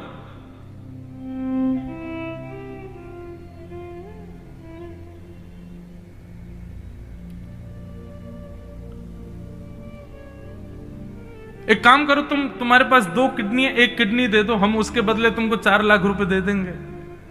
2 आंखें हैं, 1 आंख दे दो, उसके बदले हम तुमको 10 लाख रुपए दे देंगे। इस प्रकार उसके अंग प्रत्यंगों की हिसाब लगा करके स्वामी विवेकानंद बोले 1-1 अंग दे दो, हम तुमको 20 लाख रुपए दे देंगे। बोले भगवान नहीं दे सकता मैं, इनके बगैर कैसे रहूंगा। बोले तुम तो कह रहे थे कि तुम निर्धन हो, लेकिन देखो पर्चा पे हमने लिख दिया तुम्हारे पास 20 लाख रुपए के तो केवल अंग ही अंग हैं, और तुम कह रहे हो तुम निर्धन हो। अपने जीवन में कभी भी अपने आप को अयोग्य मत समझो बंधुओं। ठाकुर जी ने किसी को अयोग्य नहीं बनाया, सबको योग्य बनाया। व्यक्ति अपने कर्म से, अपने स्वभाव से, अपनी स्थिति से अयोग्य बनता है। ठाकुर जी किसी को अयोग्य बना करके नहीं भेजते, सबको योग्य बना करके भेजते हैं। अपनी योग्यताएं पहचानो। इसलिए हर क्रिया को करने से पहले अपने गुरुदेव का और अपने इष्ट का चिंतन करो, प्रणाम करो, तब उस क्रिया में लगो। अपने आप को समर्पित करके उस क्रिया को करो। सूत जी महाराज ने अपने गुरुदेव को प्रणाम किया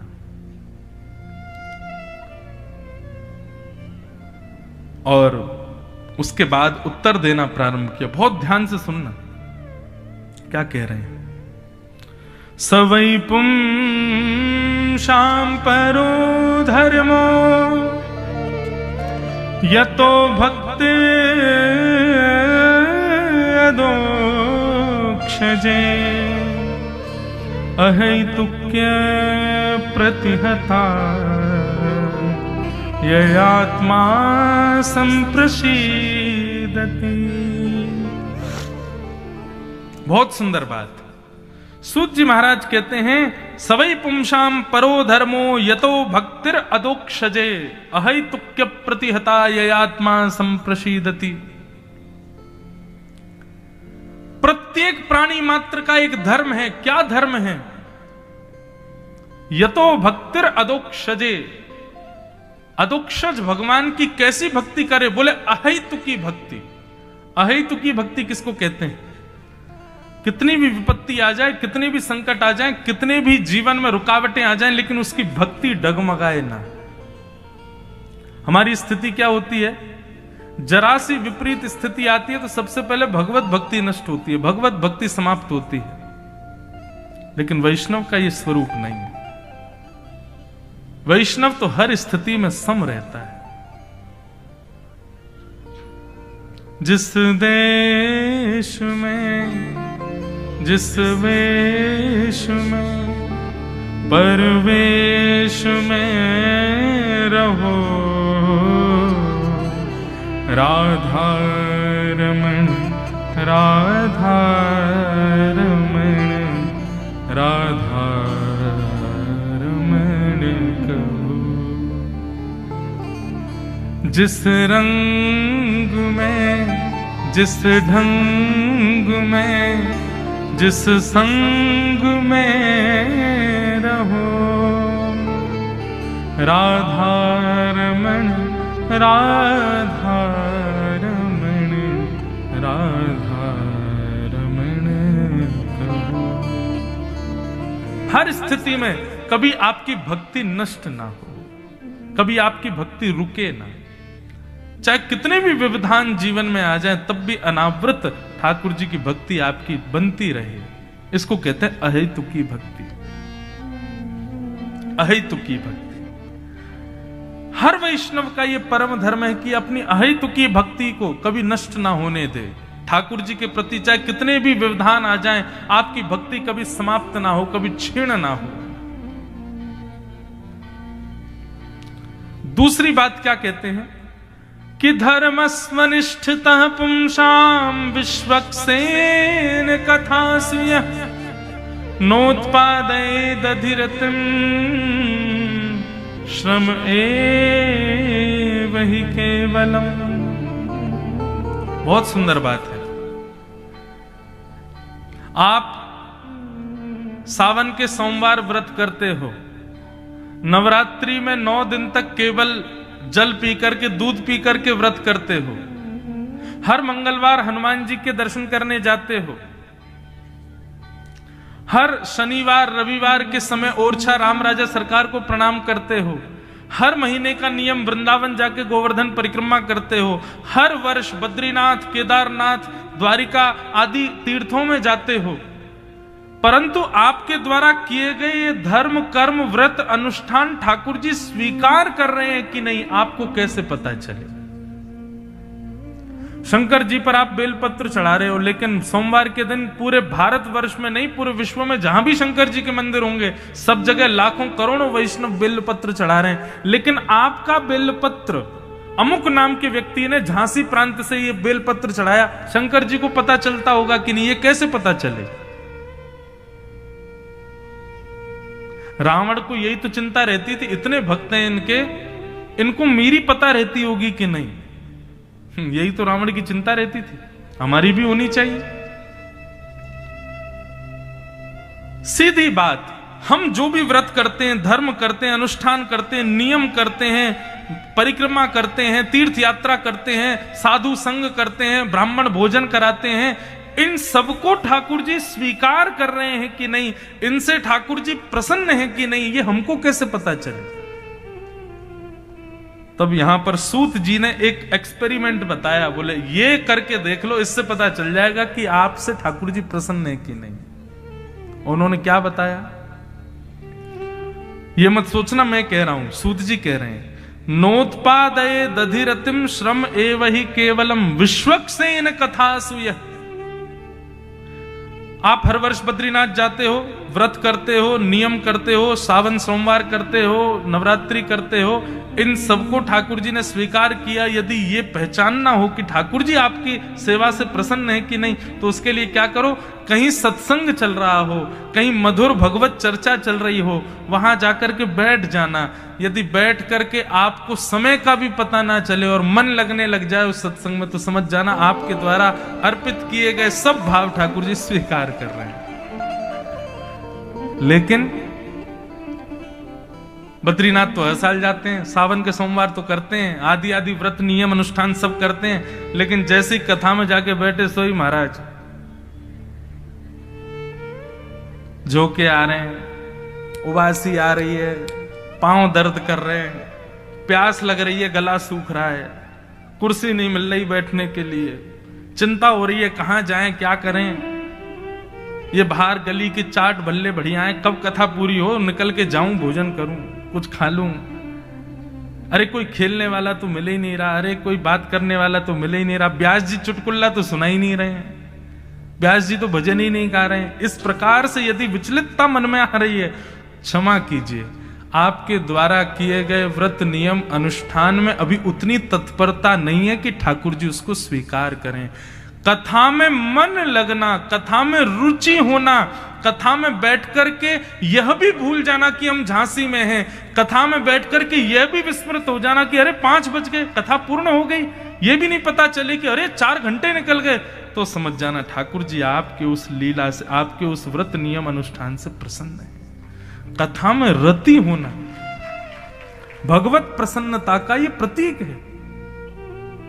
लोग कहते हैं महाराज जी इतनी लंबी लाइन थी, लेकिन पता नहीं कैसे ठाकुर जी शायद प्रसन्न हो गए कि लाइन काट के हमको बुलवा लिया और हमको दर्शन दे दिए। लोग कहते हैं हम वृंदावन गए महाराज जी इतनी भीड़ थी, लेकिन बिहारी जी की कृपा हो गई, हमको दर्शन हो गए। इन सब से ठाकुर जी प्रसन्न नहीं होते हैं। हमारे अष्ट सखा वृंदावन के वो एक पद में कहते हैं, ठाकुर जी ने आपको स्वीकार किया, इसके कुछ सिम्टम्स हैं, इसके कुछ लक्षण हैं। उसमें पहला लक्षण क्या है, कथा में सत्संग में रुचि होना। अच्छा, जरूरी नहीं है कि आप पंडाल में आकर के बैठो वहीं आपको रुचि हो। कभी आप खाली बैठो, फोन भी खोलो, तो आपका मन ये नहीं करता मैं कोई गाना सुनूं या मैं कोई चित्र देखूं, दृश्य देखूं। मन में हो रहा है कि मैं कोई कथा का प्रसंग सुनूं, मैं किसी वैष्णव संत की बात सुनूं। ये मन में इच्छा प्रकट होती है बार बार, तो समझो ठाकुर जी प्रसन्न है। पहला लक्षण। दूसरा लक्षण क्या है भगवत प्रसन्नता का? तो हमारे अष्ट सखा कहते हैं, गिरधर जब अपनों करी जाने, ताको मन भक्तन की सेवा, संत चरण रज सदा लुभाने। आप झांसी में कहीं जा रहे थे मार्ग से, और तभी आपको सामने से एक वाहन में कोई संत आते हुए दिख गए। और कोई संत थे, आप उनको जानते भी नहीं है, पहचानते भी नहीं, बस उनके ललाट का तिलक, उनके वस्त्र देख करके आपको पता चल गया कि ये कोई वैष्णव हैं, कोई संत हैं, कोई ठाकुर जी के भक्त हैं। तुरंत आपने अपनी गाड़ी रोक ली, आपने नेत्र बंद कर लिया, उनको दूर से ही प्रणाम कर लिया। समझना ये ठाकुर जी की प्रसन्नता का दूसरा लक्षण। जहां भी वैष्णव दिखें, जहां भी संत दिखें, जहां भी भगवत भक्त दिखें, उनको देख करके अपने आप प्रणाम करने की इच्छा प्रकट होने लग जाए, समझो ठाकुर जी आपसे प्रसन्न है।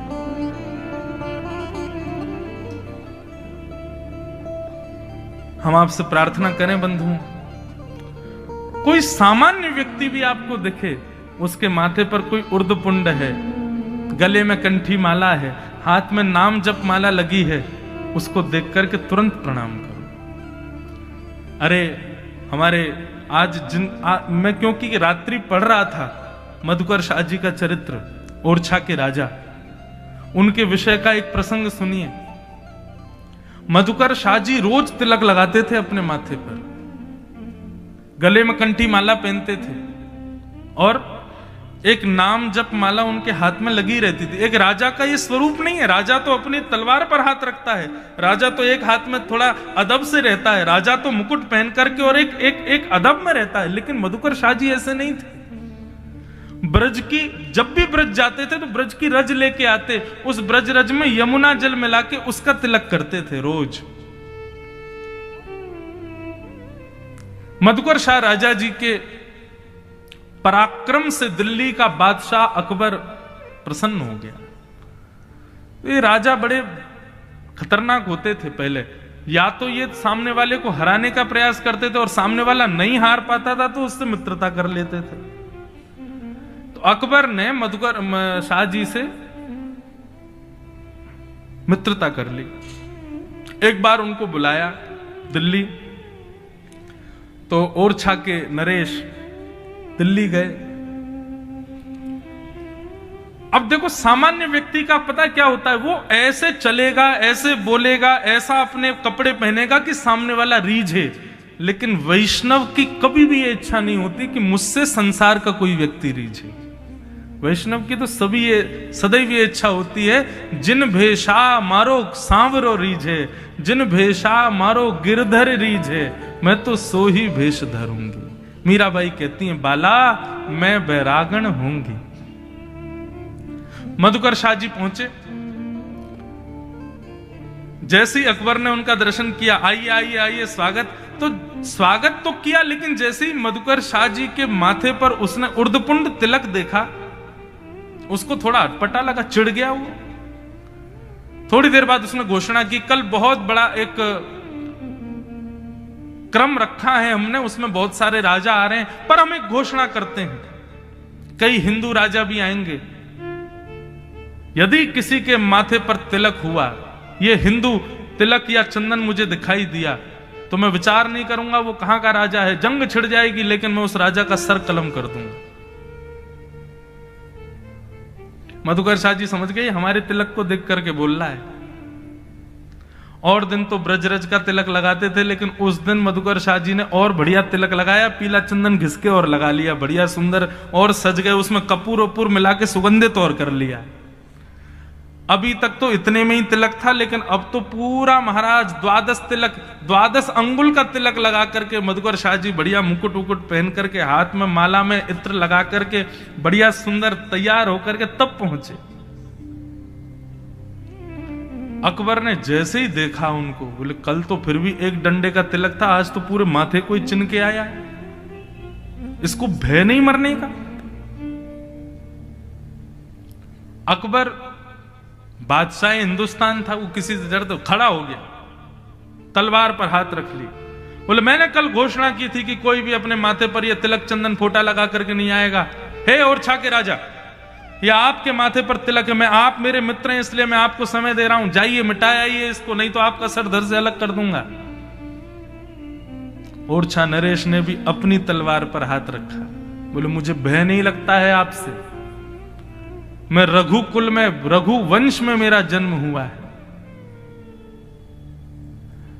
मैं ये नहीं कहूंगा कि मैं अपना सर कलम करवा दूंगा लेकिन तिलक नहीं मिटाऊंगा, मैं ये कहूंगा कि किसी में सामर्थ हो तो मुझे स्पर्श करके दिखाए, ये तिलक आप मिटा नहीं सकते, और जब तक ये तिलक मेरे मस्तक पर है आप मेरा गला नहीं काट सकते, और यदि ये तिलक होते हुए मैंने गला कटवा दिया तो मैं कभी ओरछा का राजा था ही नहीं, कह देना सबको। हाँ, ये तिलक जब ना हो तब भले ही आप मेरा सिर कलम कर सकते हैं, लेकिन ये मेरे गुरु के द्वारा प्रदत्त मेरे ब्रजमंडल की रज है, ये जब तक ये मेरे माथे पर है, बादशाह हिंदुस्तान क्या, बादशाह ब्रह्मांड भी मेरा सर धड़ से अलग नहीं कर सकता, और यदि करने आएगा तो मैं भी उससे युद्ध करूंगा, और युद्ध में यदि हार भी रहा हूंगा, सर कलम करने की स्थिति आएगी तो उससे पहले तिलक मिटा लूंगा मैं, लेकिन तिलक रहेगा तब मेरा गला नहीं काट सकते आप। ऐसे ओरछा के राजा तिलक नहीं मिटाया, और हम भले आदमी कैसे, घर में कोई पूजा हो, पंडित जी तिलक लगा दें, पूजा खत्म होती है अपने हाथ से मिटा लेते हैं, अरे क्या तिलक विलक लगाना। आपको पता है शास्त्रों में कहा गया है, एक चांडाल व्यक्ति को देखने का जो पाप लगता है वो पाप लगता है सूने माथे वाले व्यक्ति को देखने से। हमारी माताएं बहनें तो बिंदी लगाती हैं, सिंदूर लगाती हैं, उसके बिना उनको रहना ही नहीं चाहिए, और आज भी अधिकतर माताएं उसका पालन कर रही हैं, लेकिन भाई लोगों को भी सूना माथा कभी नहीं रखना चाहिए, तिलक रखो। हम वैष्णव हैं, इससे इससे इससे कतराना क्यों। कितने सुंदर लगते हैं जब माथे पर तिलक देखते हैं, अपने गुरु प्रणाली का जब चंदन देखते हैं, कितना सुंदर लगता है। तो पहला लक्षण ठाकुर जी हमसे प्रसन्न हैं उसका है कि हमको सत्संग में, कथा में रुचि होने लग जाए। दूसरा लक्षण ठाकुर जी हमसे प्रसन्न हैं इसका है कि हमको कोई हीरो हीरोइन देख के खुशी नहीं हो रही है, किसी संत को देख के, वैष्णव को देख के, भक्त को देख करके, वृंदावन वासी को देख के, अयोध्या वासी को देख करके, द्वारिका वासी को देख करके हमारा चित्त प्रसन्न हो जाए। झांसी में कोई अयोध्या से महात्मा पधारे, झांसी से कोई अयोध्या से संत पधारे, जैसे ये कान में खबर पड़े हम विचलित हो गए, बोले कब जाएंगे, कब मिलने जाएंगे, कब उनका दर्शन करेंगे, कब उनको जाके प्रणाम करेंगे। ये विचलितता मन में हो जाए, समझ जाना ठाकुर जी प्रसन्न हैं आपसे।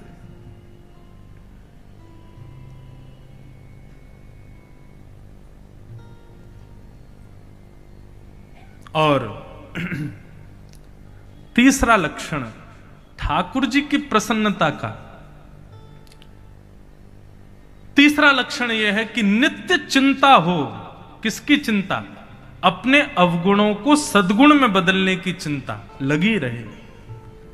मैं कैसे अपनी बुरी आदतें सुधारूं, कैसे अपने अवगुण को ठीक करूं। ये गलत बात है मेरे अंदर, मुझे क्रोध बहुत आता है, मेरे अंदर काम बहुत है, मेरे अंदर उसके प्रति ईर्ष्या बहुत है, ये अवगुण मेरे अंदर से कब जाएगा। अपने अवगुणों की स्वयं चिंता लगी रहे, समझ जाओ ठाकुर जी प्रसन्न हैं आपसे। व्यक्ति क्या करता है? अपने अवगुणों को छुपाता है, अपने दुर्गुणों के आगे पर्दा रखता है, ना स्वयं देखना चाहता है, ना किसी और को दिखाना चाहता है। पर वैष्णव व्यक्ति जिससे ठाकुर जी प्रसन्न है, वो अपने अवगुणों को छुपाता नहीं है, नित्य उसी की चिंता लगी रहती है कि मैं कैसे इसको ठीक करूं, मुझे ठीक करना है।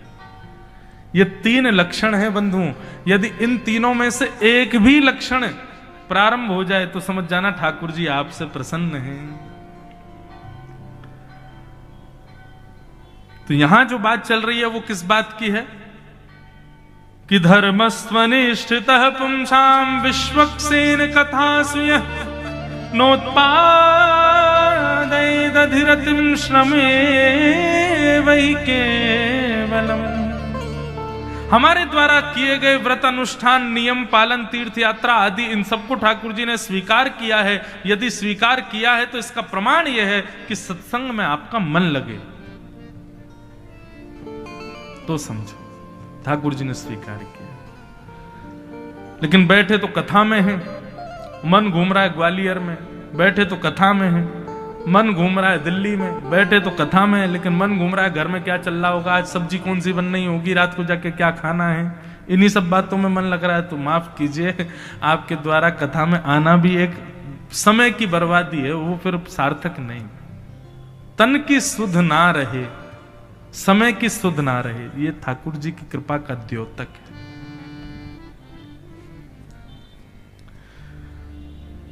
धर्मस्य व्याप वर्गस्य नार्थोर्थायोपकल्पते नार्थस्य धर्मैकान्तस्य कामो लाभाय स्मृत। बहुत सुंदर बात। हमारा धर्म जो है ना वो अपवर्ग है, पवर्ग नहीं है। हिंदी शब्द में कवर्ग, चवर्ग, टवर्ग, तवर्ग, पवर्ग ये शब्द पढ़ाए जाते हैं। जिन्होंने हिंदी वर्णमाला और बचपन की थोड़ी पढ़ाई याद हो, सबको हिंदी वर्णमाला याद होगी, आ आ ई ई उ उ सबको याद है। तो उसी में ये सब शब्द आते हैं, कवर्ग, चवर्ग, टवर्ग, तवर्ग, पवर्ग। तो पवर्ग शब्द कौन से होते हैं? प, फ, ब, भ, म, इनको कहते हैं पवर्ग शब्द। तो यहां पर श्री सूत जी महाराज कह रहे हैं कि हमारा धर्म पवर्ग नहीं है, अपवर्ग है। तो पवर्ग शब्द कौन से हुए? प, फ, ब, भ, म। यानी कि इन 5 स्थानों पर किया गया धर्म श्रेष्ठ नहीं माना जाता। कौन कौन सी 5 स्थितियां होती हैं तब आप धर्म करो तो वो श्रेष्ठ नहीं माना जाता? कौन कौन से? तो प यानी कि पाप करने के बाद में आप मंदिर मंदिर घूमो, मुझसे पाप हो गया, हे हनुमान जी मुझे क्षमा कर दो, हे दुर्गा मैया मुझे क्षमा कर दो, हे भोले बाबा कृपा कर दो, मुझसे पाप हो गया। पाप करने के बाद में आप धर्म के मार्ग पर यदि चल रहे हैं तो प्रायश्चित तो हो जाएगा, वो पाप नष्ट तो हो जाएगा, लेकिन वो धर्म में गिना नहीं जाएगा, आपकी भक्ति में उसकी काउंटिंग नहीं होगी। तो पाप के बाद में किया गया धर्म श्रेष्ठ नहीं माना जाता है। हाँ, उससे प्रायश्चित हो जाता है, पाप नष्ट हो जाता है, लेकिन वो श्रेष्ठ नहीं है। पाप, पहला शब्द प, फिर आता है फ, यानी कि फल। फल की प्राप्ति के लिए किया गया धर्म। क्यों जा रहे हैं हनुमान जी के पास? क्यों जा रहे हैं शंकर जी पे दूध चढ़ाने? क्यों जा रहे हैं वृंदावन गोवर्धन परिक्रमा लगाने? कोई ना कोई इच्छा है, इसलिए जा रहे हैं। तो इच्छा के द्वारा किए गए धर्म अनुष्ठान भी श्रेष्ठ नहीं माने जाते। निष्काम भाव, बिना किसी इच्छा के, बिना किसी कामना के। तो कामना से किया गया भजन भी, धर्म भी श्रेष्ठ नहीं माना जाता। तो पाप, फल, तो प फ, फिर आता है ब, यानी कि बंधन युक्त या बंधन मुक्त होने के लिए किए गए धर्म, वह भी श्रेष्ठ नहीं माने जाते। वैसे तो कभी पूजा पाठ नहीं करते, वैसे तो कभी हवन नहीं करते, और गिनाते क्या, ब्याह जब किया था तब हमने पत्नी ने दोनों ने हवन किया था। अरे ब्याह का हवन थोड़ी कोई धर्म में गिना जाता है, वो तो आपके संबंध को प्रयोजन करने के लिए किया गया। तो प फ ब, और फिर आता है भ, भ यानी कि भय। भय से किया गया भजन, भय से किया गया भगवत स्मरण, वह भी धर्म श्रेष्ठ नहीं माना जाता। परिवार का कोई व्यक्ति हॉस्पिटलाइज्ड हो गया, आईसीयू में भर्ती है बेचारा, डॉक्टरों ने कह दिया बोले भगवान के ऊपर है, और उसके बाद लगे महाराज चढ़ाने, मंदिरों में जा जा करके लड्डू बांट रहे हैं, ब्राह्मणों से पूजा करवा रहे हैं, बोले कैसे भी हमारे दादाजी ठीक हो जाएं, कैसे भी हमारे परिवार का वो व्यक्ति ठीक हो जाए। माफ कीजिए, आपके द्वारा किया गया उस समय जो भजन है वो ठीक है, लेकिन आपके धार्मिक स्थिति में उसकी गिनती कभी नहीं होगी। क्यों? क्योंकि कामना है, भय है। तो प फ ब भ और अंतिम आया पांचवा म, यानी कि जन्म से या फिर जब से होश आया तब से भजन नहीं किया।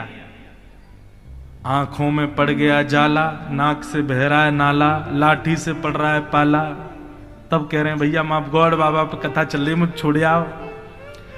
पूरा जीवन तो निकाल दिया महाराज ऐसो आराम में, और जब बुढ़ापा आया तब कह रहे अब हमको कथा सुनवाओ, अब हमको बद्रीनाथ तो करा दे, अब तो बूढ़े है गए, अब तो रामेश्वर हो आना चाहिए। अरे जवानी में क्यों नहीं गए? मतलब जब सारी इंद्रियां बलवान थी तब तो आपने भोगों का आश्रय लिया, और जब सब सबसे शिथिल हो गए, जीभ किसी काम की नहीं रही, दांत से कुछ खा नहीं सकते, पैर चल नहीं पा रहे, हाथ कांप रहे हैं, उस समय भजन करने आओगे तो आपके द्वारा किया गया भजन स्वीकार नहीं किया जाएगा। यहां पर बैठे हुए वृद्ध लोग ये ना सोचें कि हम पर कटाक्ष मार रहे हैं महाराज जी, नहीं, मैं उन लोगों पर कटाक्ष कर रहा हूं जिन्होंने जीवन भर नहीं किया और वृद्धावस्था में कर रहे हैं। लेकिन जो बचपन से ही करते आ रहे हैं और अभी तक कर रहे हैं, उनके लिए ये कटाक्ष नहीं है। बंधुओं, भक्ति करने का सबसे श्रेष्ठ समय कौन सा होता है? जब आपकी इंद्रियां पूर्ण बलवान हैं, जीभ कुछ भी खा सकती है, दांत कुछ भी चबा सकते हैं, हाथ कुछ भी उठा सकते हैं, पैर कहीं भी जा सकते हैं, प्रत्येक इंद्रिय बलवान है। भोग्य वस्तु दे दोगे तो उस वस्तु का वो पूर्ण रूपेण उपभोग करने की सामर्थ्य रखते हैं। उस स्थिति में आप अगर इंद्रियों से विषय भोग ना करके भगवत भजन करो तो वही सबसे श्रेष्ठ माना जाता है। उस समय की आपकी भक्ति स्वीकार की जाएगी। ठाकुर जी कहेंगे वाह भाई, तेरी इंद्रियां इतनी बलवान, तू चाहे तो भोग सकता है, लेकिन सब छोड़ के मेरा भजन कर रहा है, मुझे स्वीकार है। लेकिन जब इंद्रियां शिथिल हो गई तब एक भजन में गाया करता हूं,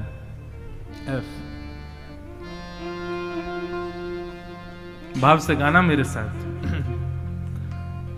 राम गुण गायो नहीं आए करके, पृथ्वी पर आकर के यदि राम जी का गुणानुवाद नहीं गाया, राम गुण गायो नहीं आए करके, यम से कहोगे क्या जाए करके, यम से कहोगे क्या जाए करके, ओ यम से कहोगे क्या जाए करके।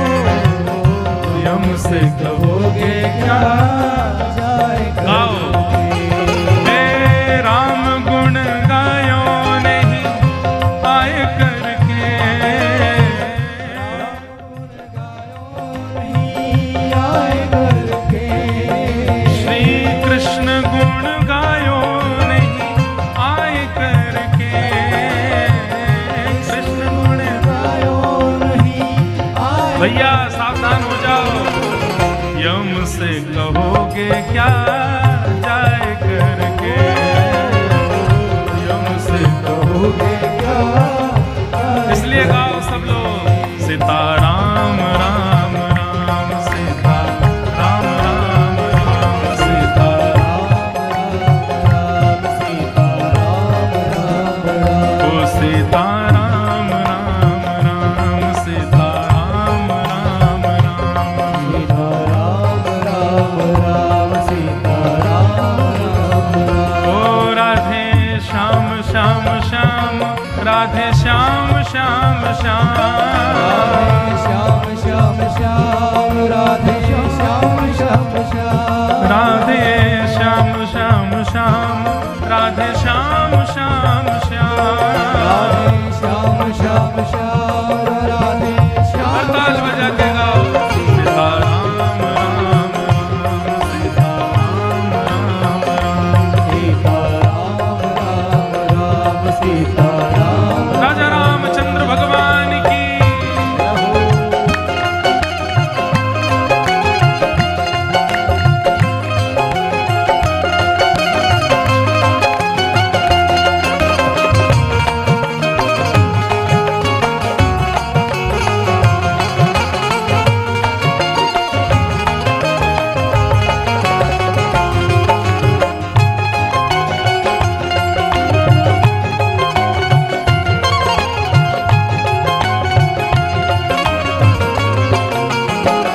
अब इस भजन में हर पंक्ति में आपकी एक आयु बताई जाती है कि आप उस आयु को किस में गवा देते हो, भजन नहीं करते। सबसे पहला, ओ बचपन में बालापन में लाड लड़ायो, बालापन में लाड लड़ायो।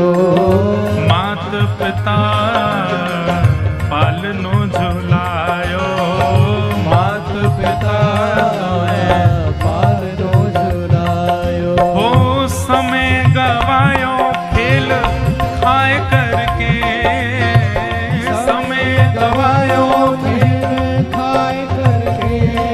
हो समय गवायो खेल खाए करके, गवायो खेल खाए करके। ओ यम से कहोगे क्या जाए करके, यम से कहोगे क्या जाए करके। यम से कहोगे क्या जाए करके, यम से कहोगे क्या जाए करके। अब बचपन निकल गया, बचपन के बाद कौन सी अवस्था आई, युवा हो गए महाराज। अब जैसे ही युवा हुए तो फिर क्या हो रहा है, तरुण भयो तेरिया संग राचो, तरुण भयो या संग नाचो। तरुण होते ही महाराज, युवा होते ही गए माता पिता के पास, पिताजी इससे मेरा ब्याह करा दो, ये मुझे पसंद है। अब तो वो जो कह रही है वही कर रहे हैं, वो जैसा बोले वही, अरे आप ही हमारी सर्वस्व हो महाराज। तरुण भयो तेरिया संग राचो, तरुण भयो तेरिया संग नाचो। कैसे, नट मरकट ज्यों निस दिन नाचो, नट मरकट ज्यों इस दिन नाचो। हो माया में रयो रे भर माय करके, माया में रहो रे भर माय करके। हाँ, माया में रयो रे भर माय करके, माया में रहो रे भर माय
बाल्यावस्था भी निकल गई। पहले तो जिद कर रहे थे इससे ब्याह करना है, ब्याह हो गया, ब्याह के बाद बालक हो गए, अब रो रहे हैं, बोले अब इनको पढ़ाओ लिखाओ बड़े करो, अब इनका ब्याह कराओ। पूरा जीवन इसी में निकल गया। अब क्या आया? बोले अब आया बुढ़ापा। जीवन बीत बुढ़ापा आवे, जीवन बीत बुढ़ापा आवे। उसमें क्या होता है? इंद्रिय सब शिथिल हो जावे, इंद्रिय सब शिथिल हो जावे। तब रोगे पछताए करके, तब रोगे पछताए करके। माता जी बुढ़ापे में फिर रोगे? बोले क्यों? व्यास जी की बद्रीनाथ में कथा है, हमको भी जाना है, लेकिन नहीं, आपकी स्थिति नहीं है महाराज। कोलेस्ट्रॉल बढ़ा हुआ है, श्वास आपकी फूल जाती है, नेक भी चल नहीं पाते हो, हार्ट मांस में बिल्कुल ताकत नहीं रह गई, हड्डियां कांप रही हैं, आप बद्रीनाथ नहीं जा पाओगे, प्राण निकल जाएंगे।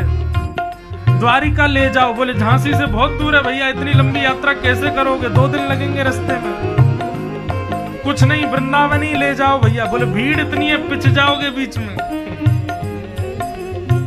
तब रोगे पछताए करके, तब रोगे पछताए करके। तब रोगे पछताए करके, तब रोगे पछताए करके। इसलिए यम से कहोगे क्या जाए करके, यम से कहोगे क्या जाए करके। सीता राम राम राम, सीता राम राम राम, सीता राम राम राम, सीता राम राम। हे राधे श्याम श्याम श्याम, राधे श्याम श्याम श्याम, राधे श्याम श्याम श्याम, राधे श्याम श्याम। ओ वेद पुराण संत यूं गावे, वेद पुराण संत यूं गावे। बार बार नर देह नहीं पावे, बार बार देह नहीं पावे। श्रीमद् भागवत में भगवान श्री कृष्ण उद्धव से एक बात कहते हैं।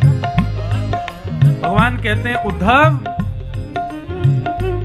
व्यक्ति के ऊपर सबसे बड़ी, लोग कहते हैं हम पर भगवान की कृपा नहीं है, आपके ऊपर सबसे बड़ी कृपा ठाकुर जी की पता है क्या है? कि आप मानव हो। होते कुकर सूकर चींटी बिल्ली, फिर करके दिखाते, कथा में आते दिखाते, मंदिर जाके दिखाते, कुछ नहीं कर पाते। ठाकुर जी की सबसे बड़ी कृपा हमारे ऊपर क्या है? कि हम नर हैं, हम मानव हैं। और एक बात बताएं, मानव शरीर को यदि आप मुझसे कहें कि महाराज जी बताइए ये क्यों मिला है, तो हम एक ही बात कहेंगे, मौका। बार बार पुनरपि जननम पुनरपि मरणम, इससे बचने का मौका है मानव शरीर। भगवत प्राप्ति का मौका है मानव शरीर। दोबारा इस पृथ्वी पर न आने का मौका है ये मानव शरीर। और हमने इस मानव शरीर से जाने क्या क्या कर रखे हैं। इसलिए भैया बार बार नर देह नहीं पावे, बार बार इसलिए समझ जाओ, भव से तरोगे हरि गुण गाय करके, भव से तरोगे हरि गुण गाय करके, भव से तरोगे हरि गुण गाय करके, भव से तरोगे से। ओ यम से कहोगे क्या जाए करके, यम से कहोगे क्या जाए करके। ओ सीता राम राम राम, सीता राम राम राम, सीता राम राम राम, सीता राम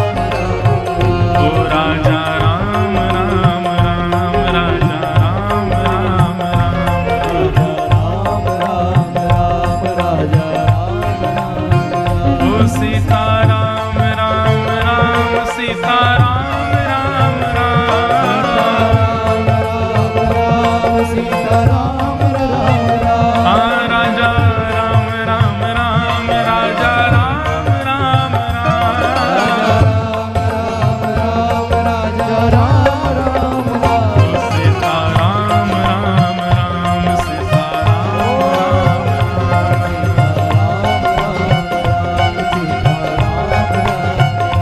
सीता राम राम राम सीता राम राम राम सीता राम राम राम सीता राम राम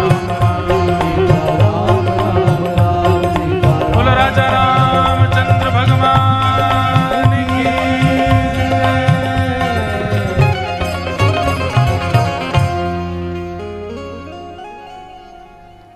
पूरा जीवन निकल जाता है महाराज दुनिया के कार्य काजों में। ठाकुर जी के लिए बस एक ही जन्म, एक ही जगह हमने छोड़ रखी, क्या बुढ़ापा। तब करने लायक संसार के कोई काम रहेंगे नहीं। तब क्या करेंगे? तब कथा सुनेंगे, तब भजन करेंगे, तब तीर्थों में जाएंगे, तब सब यही क्रिया करेंगे। नहीं, भजन करने का सबसे श्रेष्ठ समय यदि कोई है तो वो है जब इंद्रियां उपभोग करने के लिए पूर्ण रूपेण तैयार हों। संसार का कोई भी भोग दे दो, सब पचाने की सामर्थ्य आपके पास हो, उस समय भगवत भजन करो, उस समय भगवत आराधन करो। ठाकुर जी इतने प्रसन्न हो जाएंगे ना आपसे।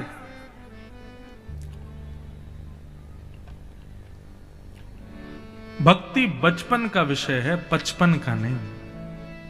बचपन से करो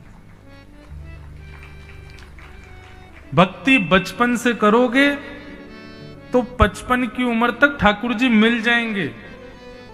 और 55 में शुरू करोगे तो फिर तो शमशान में ही मिलेंगे ठाकुर जी। एक समय अवधि तो चाहिए ना ठाकुर जी को भी। अब किसी ने नृत्य करने का, नृत्य सीखने का शुरुआत ही 55 की उम्र में करी, तो फिर क्या वो नृत्य का शमशान में जाकर करेंगे? बचपन से नृत्य सीखोगे तभी तो आप 30-35 साल की उम्र में बढ़िया नृत्य कर पाओगे। बचपन से गाना सीखोगे तभी तो 25-30 उम्र में गाना अब रियाज ही आपने 50-60 साल की उम्र में शुरू किया तो फिर संगीत क्या, फिर वहीं शमशान में निकलेंगे आलाप। ठीक वैसे ही भन्नो भजन बचपन का विषय है। और ये बात मैं नहीं कह रहा हूं, मेरी बात पर तो विश्वास करना ही नहीं आप। मैं अपनी मन से कोई बात कहूं उसको मत सुनिए, श्रीमद् भागवत का प्रमाण सुनिए।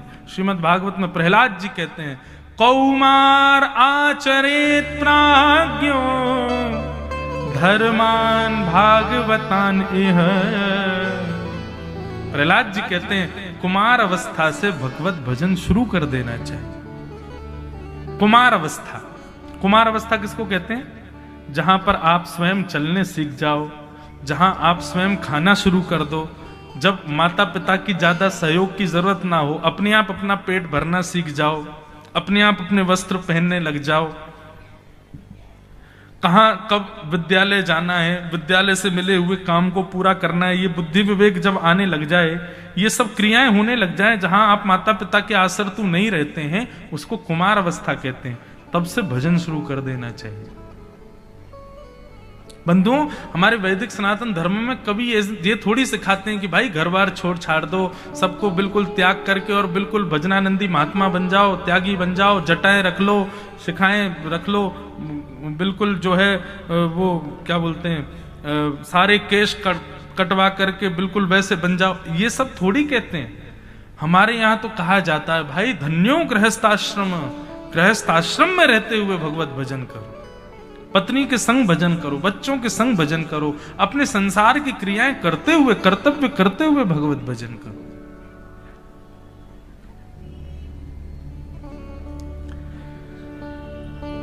आजकल इतनी विडंबना है।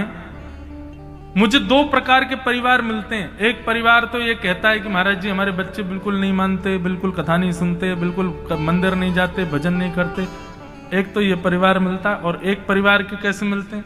महाराज जी हमारे बच्चे अभी से भजन पूजा पाठ में बहुत ज्यादा लग गए, कहीं महात्मा नहीं बन जाएं, कहीं संत नहीं बन जाएं, कहीं विरक्त वैरागी नहीं बन जाएं।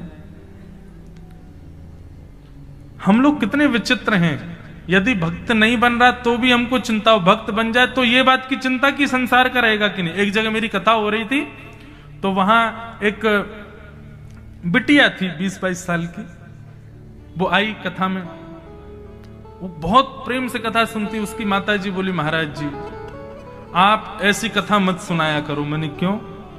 बोले हमारी लाली जो है वो इतना भजन करने लग गई है, अब वो बिना प्याज लहसुन का उसका अलग भोजन बनता है, गले में कंठी माला पहनती है, अपने ठाकुर जी की सेवा करती है। मैंने कहा आपको क्या चिंता? बोले अब इसके जैसा नहीं मिला तो। मैंने कहा मतलब खाना पिलाना शुरू कर दो, बोतल वोतल पिलाना शुरू कर दो, वो तो मिल ही जाएगा, ऐसे तो भरे पड़े हैं संसार में। मैंने कहा आप भी कैसी बात करते हैं कि वैष्णव इसलिए बालक नहीं बना रही हो कि कहीं वैष्णव पति नहीं मिला तो। अरे वैष्णव बन जाता है तो जैसा मैंने आज कथा में बताया ना, उसकी जिम्मेवारी पे ठाकुर जी की, ठाकुर जी ढूंढ के लाएंगे उसके लिए योग्य। वैष्णव बनने में इतनी घबराहट क्यों?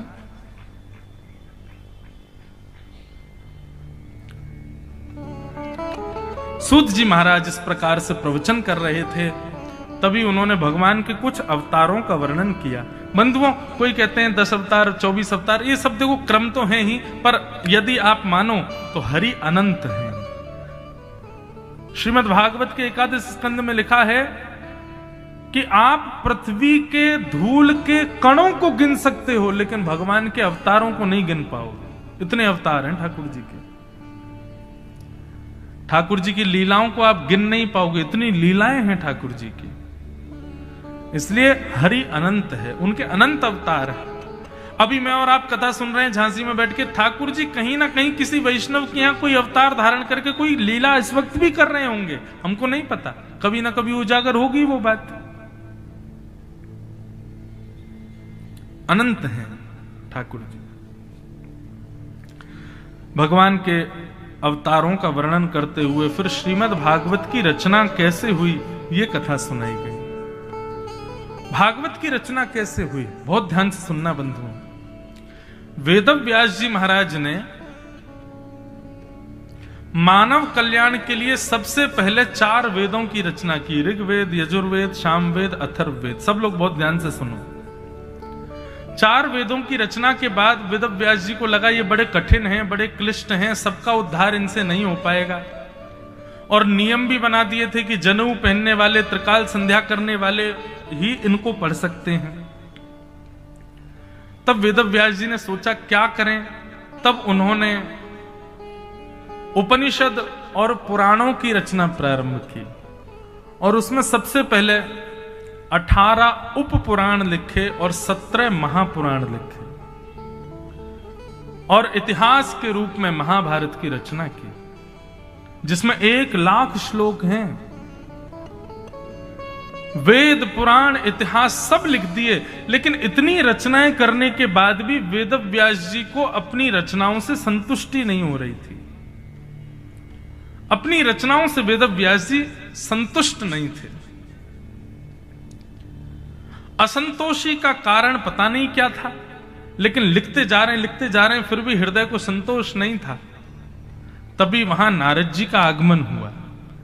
नारद जी ने वेदव्यास जी से कहा, कहिए वेदव्यास जी आप इतने दुखी क्यों लग रहे हो? बोले देखिए नारद जी, मैंने 4 वेद लिख दिए, महाभारत लिख दी, 18 उपपुराण, 17 महापुराण, इतने उपनिषद आदि ये सब मैंने लिख दिए, मेरे मन को शांति नहीं मिल रही है। मैं इतनी रचना कर रहा हूं, फिर भी मन को ऐसा नहीं लग रहा कि हां तूने कुछ लिखा है, संतोष नहीं हो रहा है मुझे। तब नारद जी बोले, आप बुरा ना माने तो मैं बताऊं आपको संतोष क्यों नहीं हो रहा है? बोले बताइए। तब नारद जी कहते हैं, भवतानुदित प्रायम यशो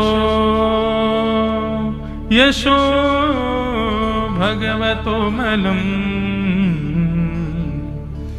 ये नैवासौ न तुष्येत मन्ये तद्दर्शनम किलम। नारद जी कहते हैं, हे व्यास जी, थोड़ी देर बड़ी सावधानी से सुनो, भागवत की रचना कैसे हुई, ये क्रम सुने फिर कथा विश्राम करेंगे। एक बात और बंधु, आज थोड़ा विलंब हुआ कथा में, परंतु कल से कथा बिल्कुल समय से ही प्रारंभ होगी, ऐसा भाव रखेंगे। उसके लिए आप लोगों को भी थोड़ा समय से आज आ ही जाना। आप आज भी आ गए थे, कल भी आ ही जाना। अभी एक दिन थोड़ी सी, कल फिर भी ठीक समय पे हो गया, आज तो बहुत विलंब हुआ, लेकिन कल से बिल्कुल समय से प्रारंभ होगी। तो आप लोग बिल्कुल समय का ध्यान रख के 1:30 बजे ही आ जाना, हम 2 बजे शुरू कर ही देंगे।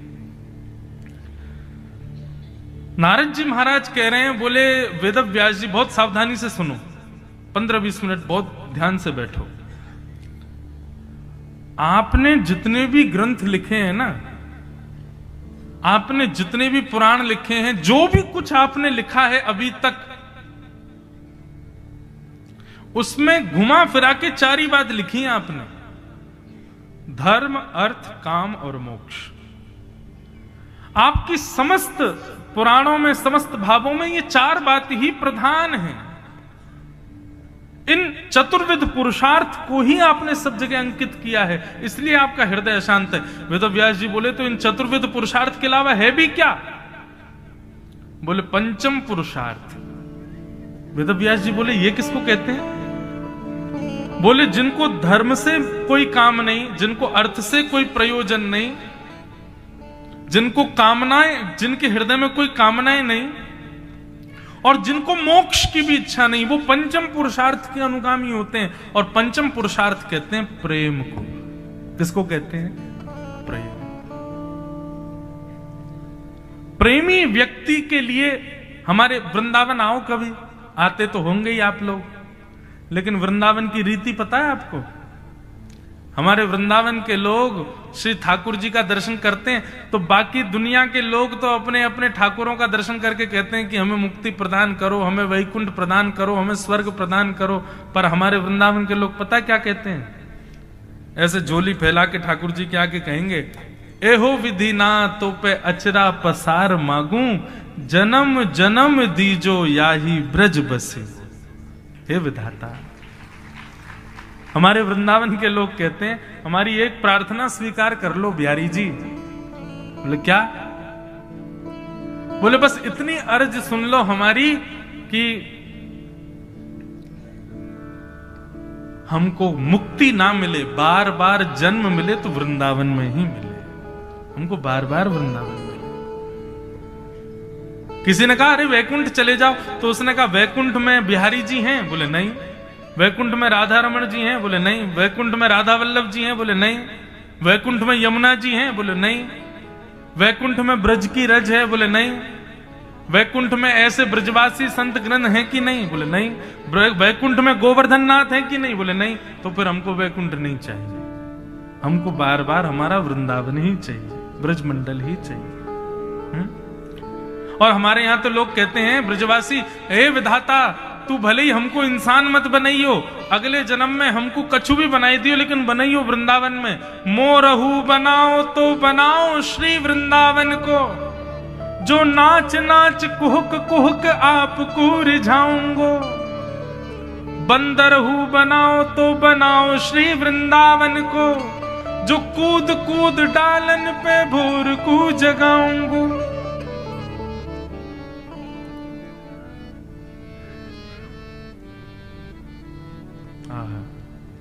वृंदावन साधारण नहीं है बंधु। मैं अपनी कथाओं में कहा करता हूं, वृंदावन में जन्म लेने वाला व्यक्ति और या फिर वृंदावन में प्राण त्यागने वाला व्यक्ति, वो अपने अगले जन्म में पुनश्च वृंदावन में ही जन्म लेता है, वृंदावन को कभी नहीं छोड़ता। भले ही कोई ऐसा भी नहीं है कि भैया उसके कर्म अच्छे नहीं थे इसलिए बंदर बनाओ, नहीं। श्रेष्ठ भजनानंदी भी बंदर बन के आते हैं हमारे वृंदावन में। वृंदावन की रीति बड़ी विचित्र है बंधु।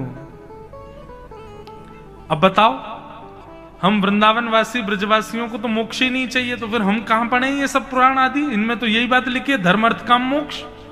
हमको तो मोक्ष चाहिए ही नहीं, मोक्ष की कामना नहीं।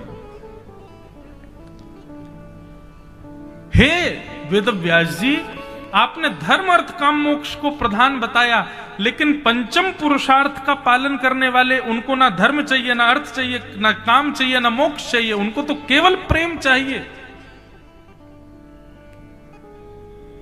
उन प्रेमियों के लिए आपने क्या लिखा, जिनको कुछ नहीं चाहिए, जो केवल अपने राधा माधव, जो केवल अपने सिया राम जी की मधुर लीलाओं में ही आनंदित रहते हैं, उनके लिए आपने क्या लिखा, उनके लिए आपकी क्या रचना है? तब वेदव्यास जी बोले, मैं कैसे ऐसी रचना करूं जिसको प्रेम पथ के अनुगामी पढ़ सकें, प्रेम पथ के अनुगामी सुन सकें? नारद जी महाराज बोले, क्योंकि अभी तक आपने जितने भी पुराण लिखे हैं उसमें श्री कृष्ण को आपने भगवान के रूप में प्रदर्शित किया है। उन्हीं श्री कृष्ण को सखा के रूप में, भाई के रूप में, पुत्र के रूप में, प्रेमी के रूप में आप वर्णित करो। उनके प्रभाव का नहीं, उनके स्वभाव का वर्णन करो, तब आपके चित्त को ठौर मिलेगी, तब आपके चित्त को शांति मिलेगी। आपने जितने भी ग्रंथ लिखे हैं सब जगह श्री कृष्ण के प्रभाव का वर्णन किया है, कहीं भी उनका स्वभाव नहीं बताया आपने। कैसा स्वभाव है कि अहो बकीयम स्तनकालकूटम